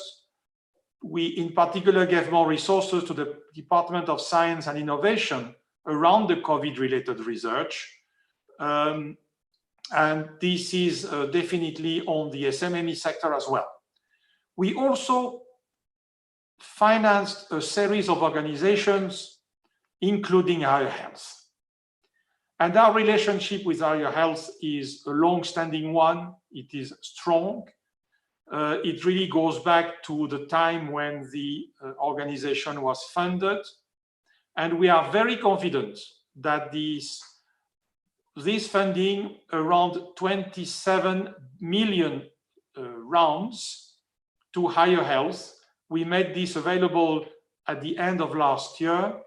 We really are convinced that it will make a significant contribution to addressing COVID-19 in the sector, assist with mitigation of the risks, enable continued teaching and learning at university and colleges.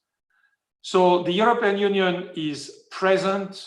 It's present as well in the overall effort, and we have been leading in the establishment of COVAX, and we represent 35% of the funding of the market advanced commitments of COVAX to benefit countries in need.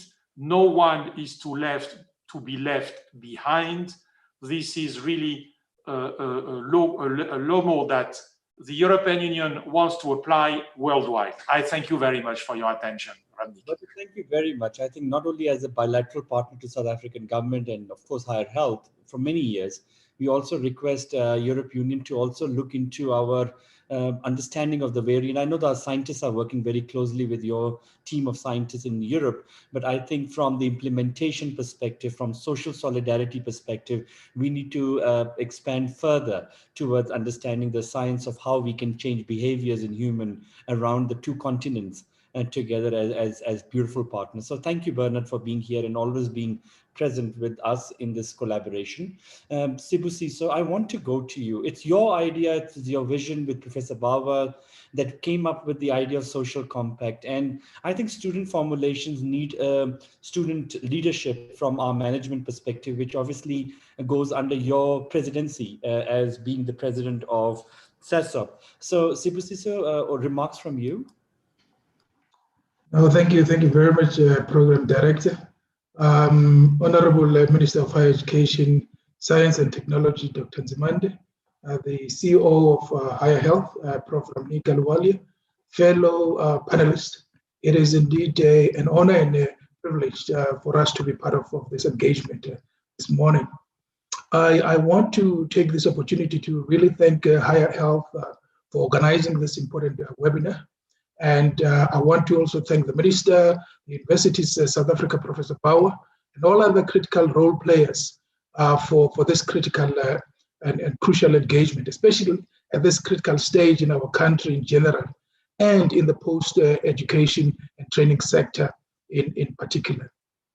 The importance, and you've started alluding to it, Prof. Ramnik, the importance of collaboration and the recognition of the critical role that our student leaders play, together with those of us who work very closely with student leadership, which is, your SASAP, South African Association of Senior Student Professionals, your NASDEF, and others.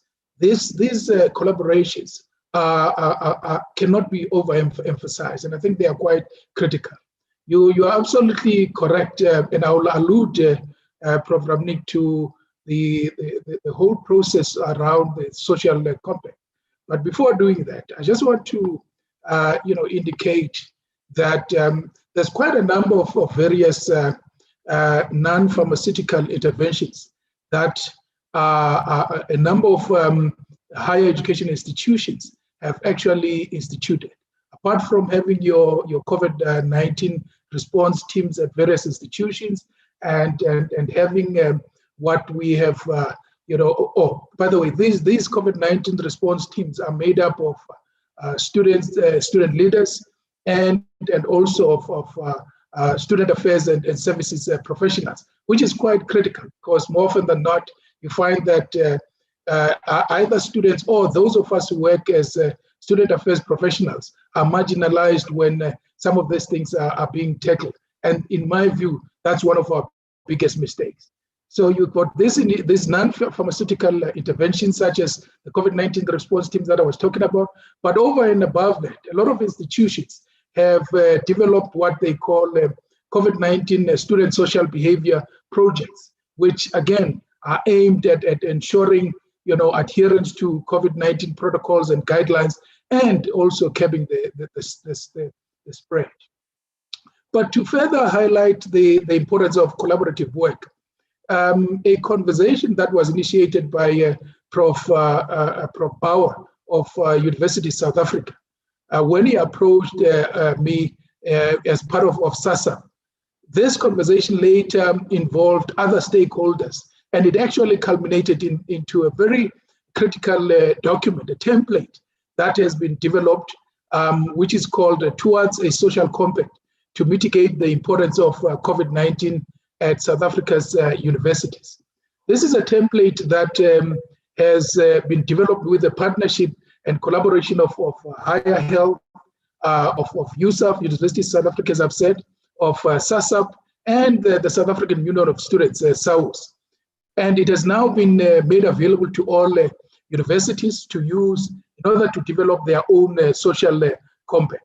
And I think what Dr. McCarthy alluded to is actually quite critical, these 3 C's, and it's in line with what we are aiming to do with this social compact. So amongst others, the aim is to capacitate and train students and staff on the guidelines and protocols that have been established. It is to create monitoring mechanisms to promote the fundamental change to the lifestyles of our students and of our staff, and also to promote adherence to COVID-19 adherence measures, as I said, that have been put across our institutions. Finally, I just want to refer to the issue that was raised by the minister, namely that we need to combat the danger of forgetting about the other pandemics that affect us, particularly in the PSET environment. Those are gender-based violence, issues of mental health, and HEST, HIV and AIDS, STIs, and in other words, the whole aspect of student wellness. We dare not actually relegate these other pandemics to the periphery, because they are just as critical and they affect not only our students, but also our staffs in fundamental ways in the PSET environment. The good thing, though, is that despite the difficulties or the difficult conditions that have been occasioned by COVID-19, our higher education institutions have actually developed creative and innovative ways of continuing to provide psychosocial support to our students. And I think this is important. And I think we must really pay homage to our staff members in student affairs and services who have continued actually to provide these services in very difficult times. We've also begun to develop measures to implement the PSET gender-based violence framework that was released last year. And I want to close by saying that we'll continue working very closely with our student leaders and with the various other critical stakeholders like your higher health, the department, SAUS and others in actually combating the spread, saving lives and ensuring the preservation of the academic project. Thank you. Thank you, Sibusi. The student affairs play a very significant role. The counselors, the wardens, the people that have been residences, and day they are making our campuses safe. So absolutely. And I think we'll be embarking on a very big journey with you on training and recapacitating on the latest scientific understanding, as well as our protocols to build the 2021 resilience that we need with your support. I think we cannot talk further without students. It's all about the youth and the youth in post-school education, which is the majority of our population, and the population which is equally vulnerable. In fact, Dr. McCarty's presentation was very clear that youth, whether it's above the age of 12, if you are above the age of 12, you have the equal vulnerability of acquiring this infection as anybody else. Yes, they might be asymptomatic carriers most of the times, but they can really spread the infection very fast and very quickly too. So we have to be very careful of how we work together in this relationship. So for me, it's an absolute honor to have brilliant two young students with us. Kolile, I want you to come up now as an NEC member of SAUS. I know the president of SAUS is also here, and express social solidarity that we need and your message to students. And how can we work together in order to prevent this infection? Over to you, Kolile. Thank you, sir. Firstly, greetings to the Honorable Minister, and thank you to High Health for having us being part of this webinar. So firstly, I just want to speak about how before we can focus on the second wave and how we can monitor it. I think that it's important in terms of the student leadership perspective for us to first address the effects of COVID-19 and the consequences that it had on the 2020 academic year, right? So we know that the COVID-19 has created a two-tier education system in South Africa. We've seen this because as it stands, even in the minister's address, there are certain institutions that are still in the 2020 academic year, while others are planning for their graduations. And I think that it's all good. I really appreciate all the presentations that were given us today. It's sort of like, it's informative, and it's also important for us as student leaders to have them, and also for the public. But it would be very sad that with all of this information at our disposal, it's not directed, or it does not do any good. And how does it not do any good? Because we need to make it practical. We need to make sure that we apply the information that we received today in our institutions, in all TVET, in all 50 TVET colleges and 26 universities in South Africa. And how do we do this? We do this by firstly addressing the effects that we had in the 2020 academic year, right? So now, how then do we educate students, or do we say to students that this is a vaccine plan and this is what we need to do when there's issues of infrastructure? When you come into a campus like TUT or Mapulaneng TVET College and there is no nurse, it's a good thing that the minister mentioned that in his district there's a mobile clinic. But out of the 50 TVET colleges, how many of these TVET colleges actually have your mobile clinics, right? And Higher Health, the Department of Health mentioned that in phase 1, students who are in the higher in the health science department would be getting the vaccine. In his address last year, the minister spoke of that students, or rather institutions, what they're doing is, if you are on an exit level, you're allowed to come back to race and you're allowed to come back to campus. So now when the department says that students in the higher in health science, rather, sorry, in health science department are going to be getting the vaccine. So are we now saying that those who have the vaccine and those who don't are going to be mixed and are going to be at risk? And I think that is actually going to create a lot of issues. But also we've seen how there's sort of like a huge inequality in institutions of higher learning. And I think that what is worrying us as student leaders and even students now is the issue of laptops, that we saw how certain institutions were advantaged enough to have a plan of laptops, and your historically Black institutions still don't have laptops, but are still expected to commence with the academic year, but are still expected to do well academically. Is the same thing going to happen to the vaccine plan? And how then will higher health, or even the Department of Higher Education, ensure that this does not happen? But more so, what is the recovery plan? We need to have a recovery plan for the students who were affected by COVID-19. We need to sit down and actually formulate a strategy as to those students who were forced to go back home because they could not be on campus, students who now couldn't complete their studies because they had to drop out. Because we need to remember that the conditions at home are not favorable for everyone. Therefore, some students could not perform academically. So then how do we then make sure that we bring these students back into the system? We bring these students back and to make sure that they're able to complete their qualifications. I think with the vaccine plan, we need to make it practical, and we need to ensure that we have the capacity, the human capacity in clinics to make sure that students get the assistance that they need. We need to make sure that we have the human resource in order for students and workers on campus to get equipped. We also need to make sure that there's enough capacity and infrastructure. I can tell you now, there are campuses in South Africa that don't have a clinic, that other clinics just have one nurse, right? So I think that before we can speak about the vaccine plan, we first need to address the issues that were created and the consequences that were left with the first wave, right? Because we can't just take a blanket approach, because an institution like TUT or DUT or University of Limpopo is not equipped like Wits University, does not have the resources like UP.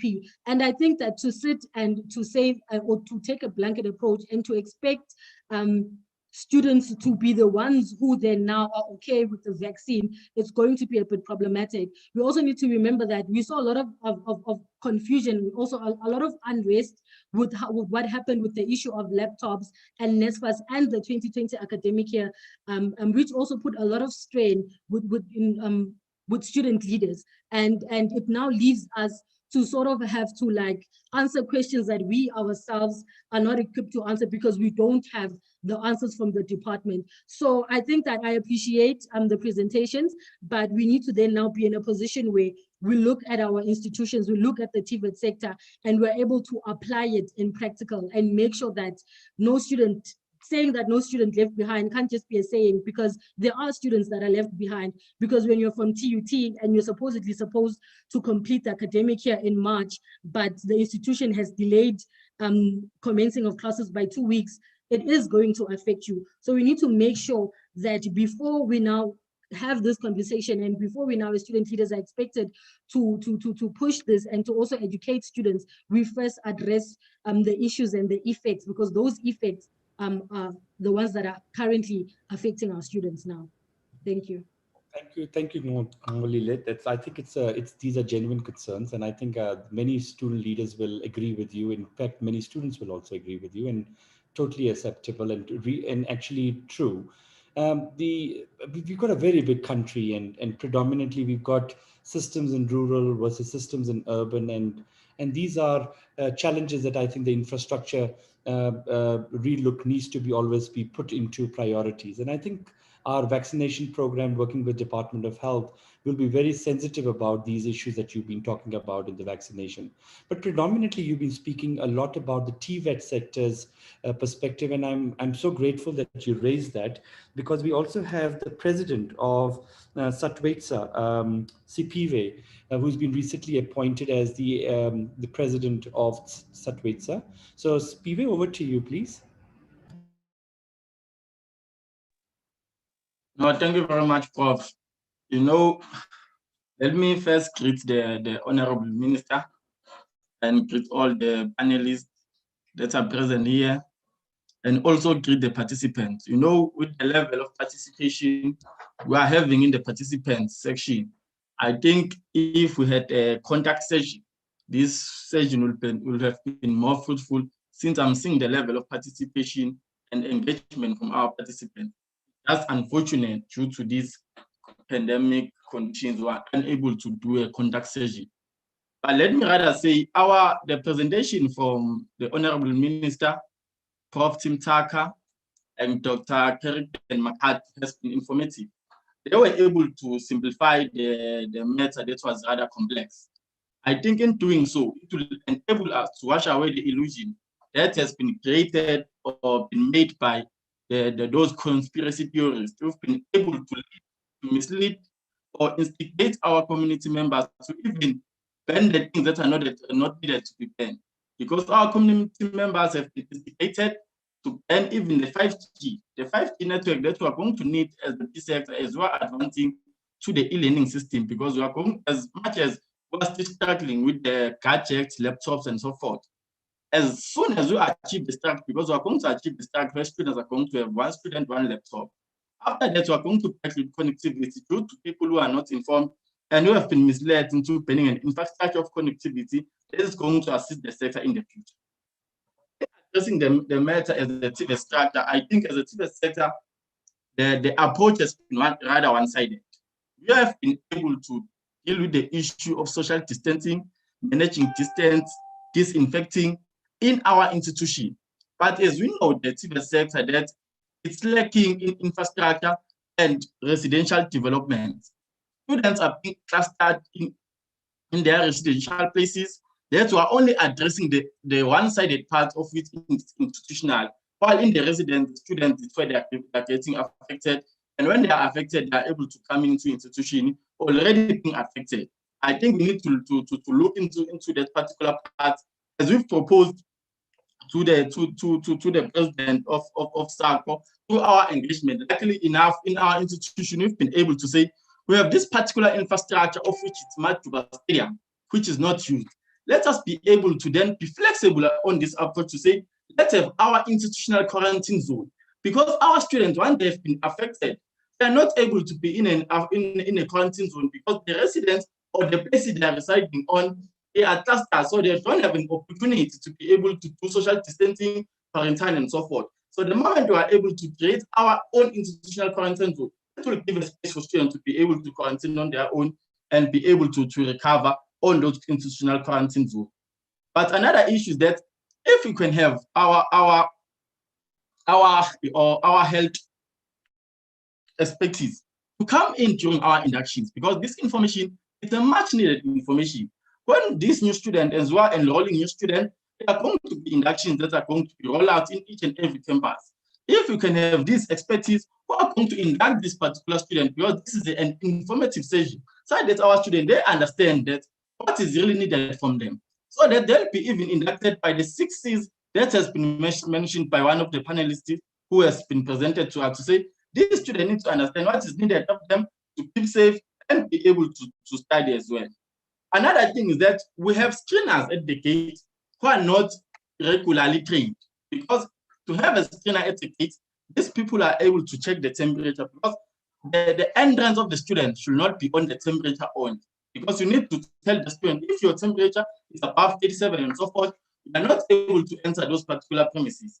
But in not being able to enter those particular premises, it created trauma to students to think that, no, I've already been infected. But it will happen that your temperature might have been high, but you're not infected. But that even deals with students, because the moment you are rejected from the gate, you are sent back, you need to quarantine. At first it was 14 days and now it's 10 days. So the student will spend 10 days while this particular student is not infected. But the more screeners are more informed. You take that particular student, there's a higher health expertise, they are able to consult that particular student, and they are able to test this particular student so that they can be able to resume with their duties rather than to sit in a 10 days quarantine while they are not have been infected. But equally so, I think it would be important to even in that student, because we have this checking app that we've developed. Students have been seen that if the app is saying quarantine for 10 days, students at the gate, they are not advised to go and check and so forth. They are simply said, since the app is saying quarantine for 10 days, you must go back to your respective residence to stay 10 days before you return to the institution. But if the screening process or the screening checking of the student say quarantine for 10 days, be able to take the student, tell that particular student so that they can resume with their, because now students, they even lie, they are not honest in this particular process, and it's not yielding any result, because they're saying, no, if I say I must, my checking is saying I must quarantine for 10 days, which means I'll miss some lesson. So let me rather lie and so forth. But if you are able to handle this matter more appropriate, I think it will assist the student, and the student will be able to do this thing honestly, and this will assist us as we move forward. And equally so, I think it will be important to strengthen the support towards students, because even if you are not infected, but you are affected by this particular disease, because majority of the students are under a traumatic situation, because they've lost their parents, their guidance, and so forth. So if in our institution of higher learning and training, we are able to provide the psychological effects to assist this particular student so that they are able to deal with all these things. Because if you are not focused when you are studying and so forth, you are not able to grab the content that's being taught in class, so that you are able to assist our students not only to attend in class, but to also be able to excel in their studies so that they become better people in the future. And we have the vaccine. I was glad that I heard that the vaccine can be modified. That if we have some areas of content that is not addressing some of the variants as they keep on changing, it will be able to be modified so that everyone will be accommodated. And we go to the target population. I've seen that the students will be able, under phase 2, there's a congested population where students will be addressed and so forth. But as well, I think within phase 1, if we are able to, we should include cleaners at our institutional, because majority of our institutions, they lack resources. They end up using the cleaners, our old mothers and so forth, to disinfect the surfaces of our institution. So if we are able to say within the phase 1, we also include the cleaners, the screeners, and the securities in our institution, because that's where we interact with them in our entrance and exit points, so that even them as well, they will feel safe. And also, I think if we are able to roll out the vaccines in an appropriate and faster manner, perhaps if we are able, we are going to avoid the third wave, or it's not going to affect us that much. So the sooner we roll out, the more we are going to be able to deal with this particular issue. And to also to try and circulate the string of CCs that the students should be compelled to apply or do them. Our students are more safer and they know what they need to practice. But as I learned, Professor, I think as we've managed to invite all institutional presidents of TVET to come and take part in this informative session, I think now it's then their duty to go back to their constituency to educate them as well, because this has been rather informative, so that we wash away the fear that the community has or our student has with this particular vaccine, to explain it to them thoroughly. Because if we inform our students will go back to their respective community to educate those particular communities, because before we are students, we are community members at large. So the moment we are able to educate our particular student, they'll go back and educate the community, and all in all, will be able to accommodate the society or the country at large. So thank you very much, Prof, for the informative session. Thanks. So PV, you took long, but I think you were making some valuable proposals, and it was very, very valuable to note every point that you were saying, because you were pointing out the real areas of strengthening that we need to continuously put towards an effective implementation.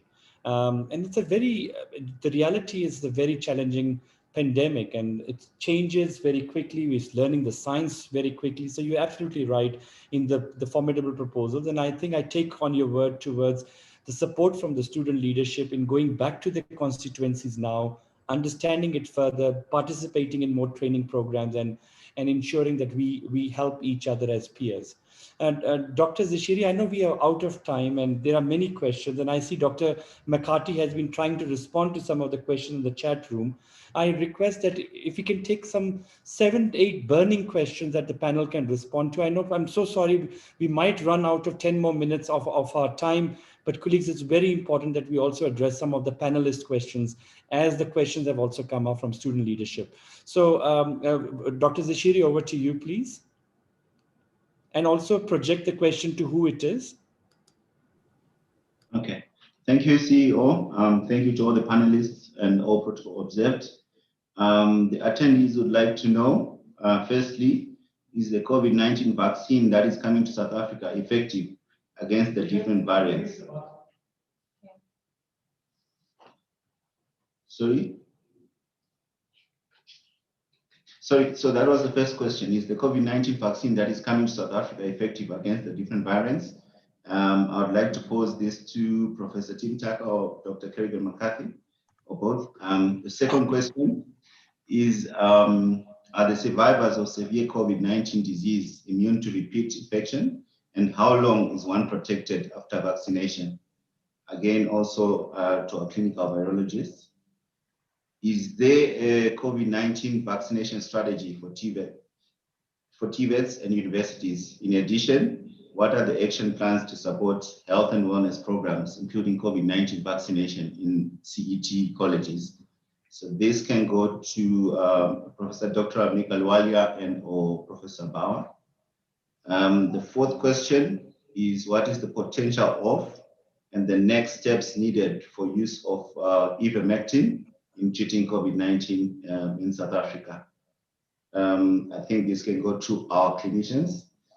How long is phase 1 vaccination program going to be rolled out?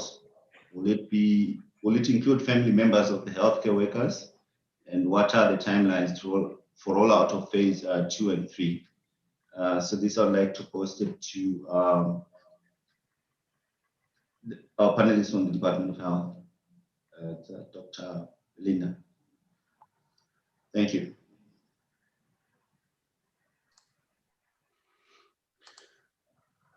Thanks, Vincent. So I'll take the first one. What the South African government is trying to do is to access vaccines from multiple developers and manufacturers. And you saw from my slides that they all have slightly different levels of efficacy, but that these are all considered to be very favorable indeed. So the one that is receiving a lot of attention is the procurement of the Astrazeneca vaccine, which has been manufactured in India from the Serum Institute of India. That will arrive shortly and be given according to the process that Dr. Bamford has been talking to. It is a vaccine that has been generated on the basis of the first set of variants, like all these vaccines are, and it, time will tell what kind of efficacy it has in the space. But the early indications are that it should have some protective effect against the South African variant as well. I'll quickly go into that second question for those who get over a SARS-CoV-2 and COVID disease. Everybody develops an immune response, and we're still in the early phases of the epidemic, but our understanding is that the antibodies that I spoke about that everybody develops to fight off the virus, those last a good amount of time, and reinfection is not considered to be a major driver of the epidemic, if it is a driver at all. The National Health Laboratory Service has a national database of all of the diagnoses, and whereas we've had 1.3 million infections, I think there are less than 4,000 infections. Maybe Kerrigan, you can just update us on that, of individuals who appear to have had one infection and a subsequent. So it's a very, I know 4,000 sounds a lot, but relative to the millions of tests done, it's a very small proportion indeed. Perhaps Kerrigan, you can confirm that, and then we can, I will wait on the others for the other answers. Hi, Tim. Thanks. So I'm afraid I can't actually speak on the numbers of repeat infections. One of the challenges there is around the surveillance mechanisms for documenting repeat infections. We hear about them anecdotally, and we do have some data, but we can't speak to the extent of that problem within South Africa. So we can only really answer that question on theoretical basis. While I have the opportunity to speak, there was a question around family members of healthcare workers and whether or not these are included in the vaccination strategy. Short answer, I can't say, but it seems logical to advocate for this, and most certainly we can raise that with the appropriate committees. The timelines for phase 2 and 3 are not yet apparent. As you've seen, many of the acquisitions are still underway and are uncertain from the COVAX facility. So it's not clear when these will be rolled out, so it will emerge with time. The one thing I'd like to spend a bit more time on is the ivermectin question. So both the Ministerial Advisory Committee and the WHO globally have issued statements saying that the evidence on ivermectin as effective antiviral is unclear at the moment, and therefore there is no recommendation to use it as a treatment for COVID. We're aware that there is an enormous unregulated market trading in this drug, and of course when there is no treatment available for a particular thing, people turn to anything that seems to offer some promise. There was, if we learned from the controversies around chloroquine, which also was touted as a successful COVID treatment drug, which was subsequently shown to have no benefit. There was a lot of moral outrage at governments from withholding registration for particular, for chloroquine in particular, as an antiviral agent. And I think we have to be very cautious in advocating and allowing unlicensed use of drugs. No drug is without side effects and even unintended consequences. And clinicians have a moral and ethical obligation to firstly do no harm, to secondly to do good, that's called beneficence, and then also around justice. And so the use of an unregulated drug for which there is unclear evidence is misleading to the public. And even if one could argue it does no harm, the question is, if it doesn't do any good, what is the clinician actually doing in terms of administering care to a patient? What has been what is known about ivermectin is that it does exhibit some what are known as anti-inflammatory responses, much like aspirin. And it is possible that the sense of well-being that is induced through taking ivermectin has nothing to do with the action of ivermectin on SARS-CoV, even though it has been shown in laboratories to work against COVID. One of the other things that has been pointed out is that ivermectin is required to be present in enormous doses in human tissue in order for it to have the equivalent laboratory impact on the virus. So just as a short way of saying that there really is insufficient evidence, it's dangerous to use untried and untested drugs until such time as there's evidence available. Over from my side.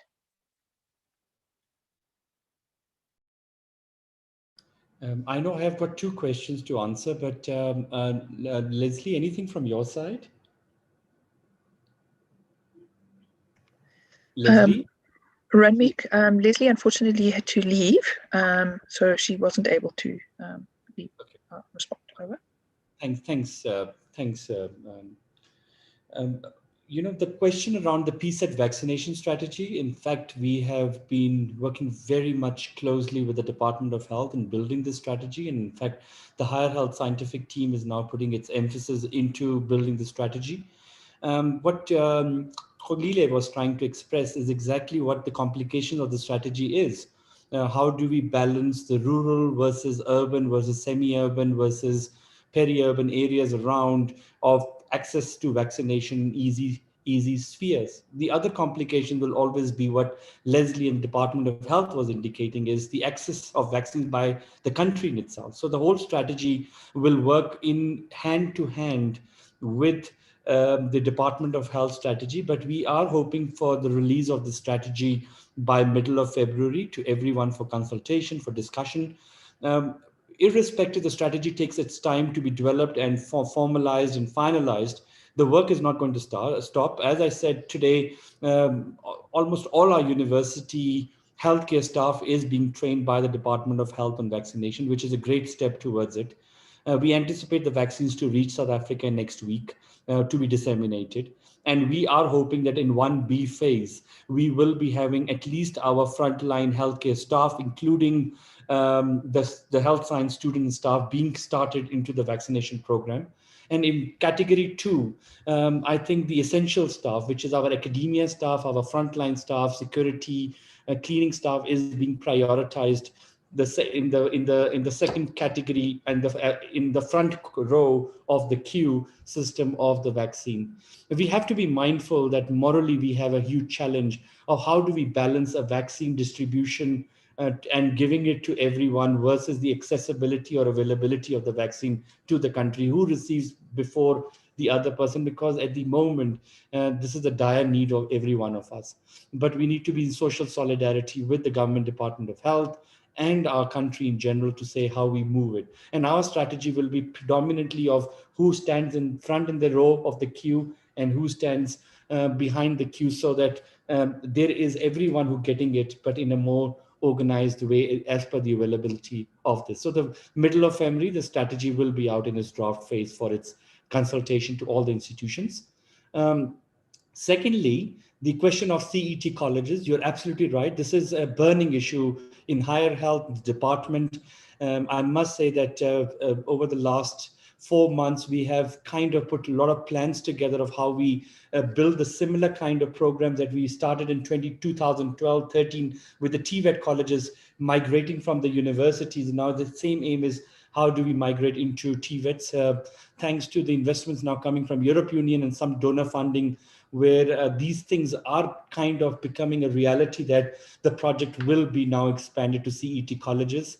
I can't express the date and time, but the urgency is absolutely right now. And the aim is that very soon we should be announcing the project's expansion into the CET programming. The infrastructure development, the rural mobile clinics are now expanding into every province. And the aim is that as many TVETs, including now CET colleges, should be reaching through our mobile health services, so that where we cannot establish so many clinics at one time, there is routine services coming. And I think these mobile health will also serve as vaccination points should the vaccination program go in our vision towards how it has been expressed. Vincent, I'm going to hand it back to you. Last 1 or 2 burning questions for anyone in the panel, please. Before we close this, I know people are restless at this moment. Time is gone beyond our expectation, and I really apologize to everyone on this regard. Vincent, any last 1 or 2 questions? Thank you, CEO. So I think the one last burning question is also something that you can tackle, and it's related to the PSET sector guidelines, which were published through High Health, and the subsequent communication from DHET on the 8th of June and 31st of December.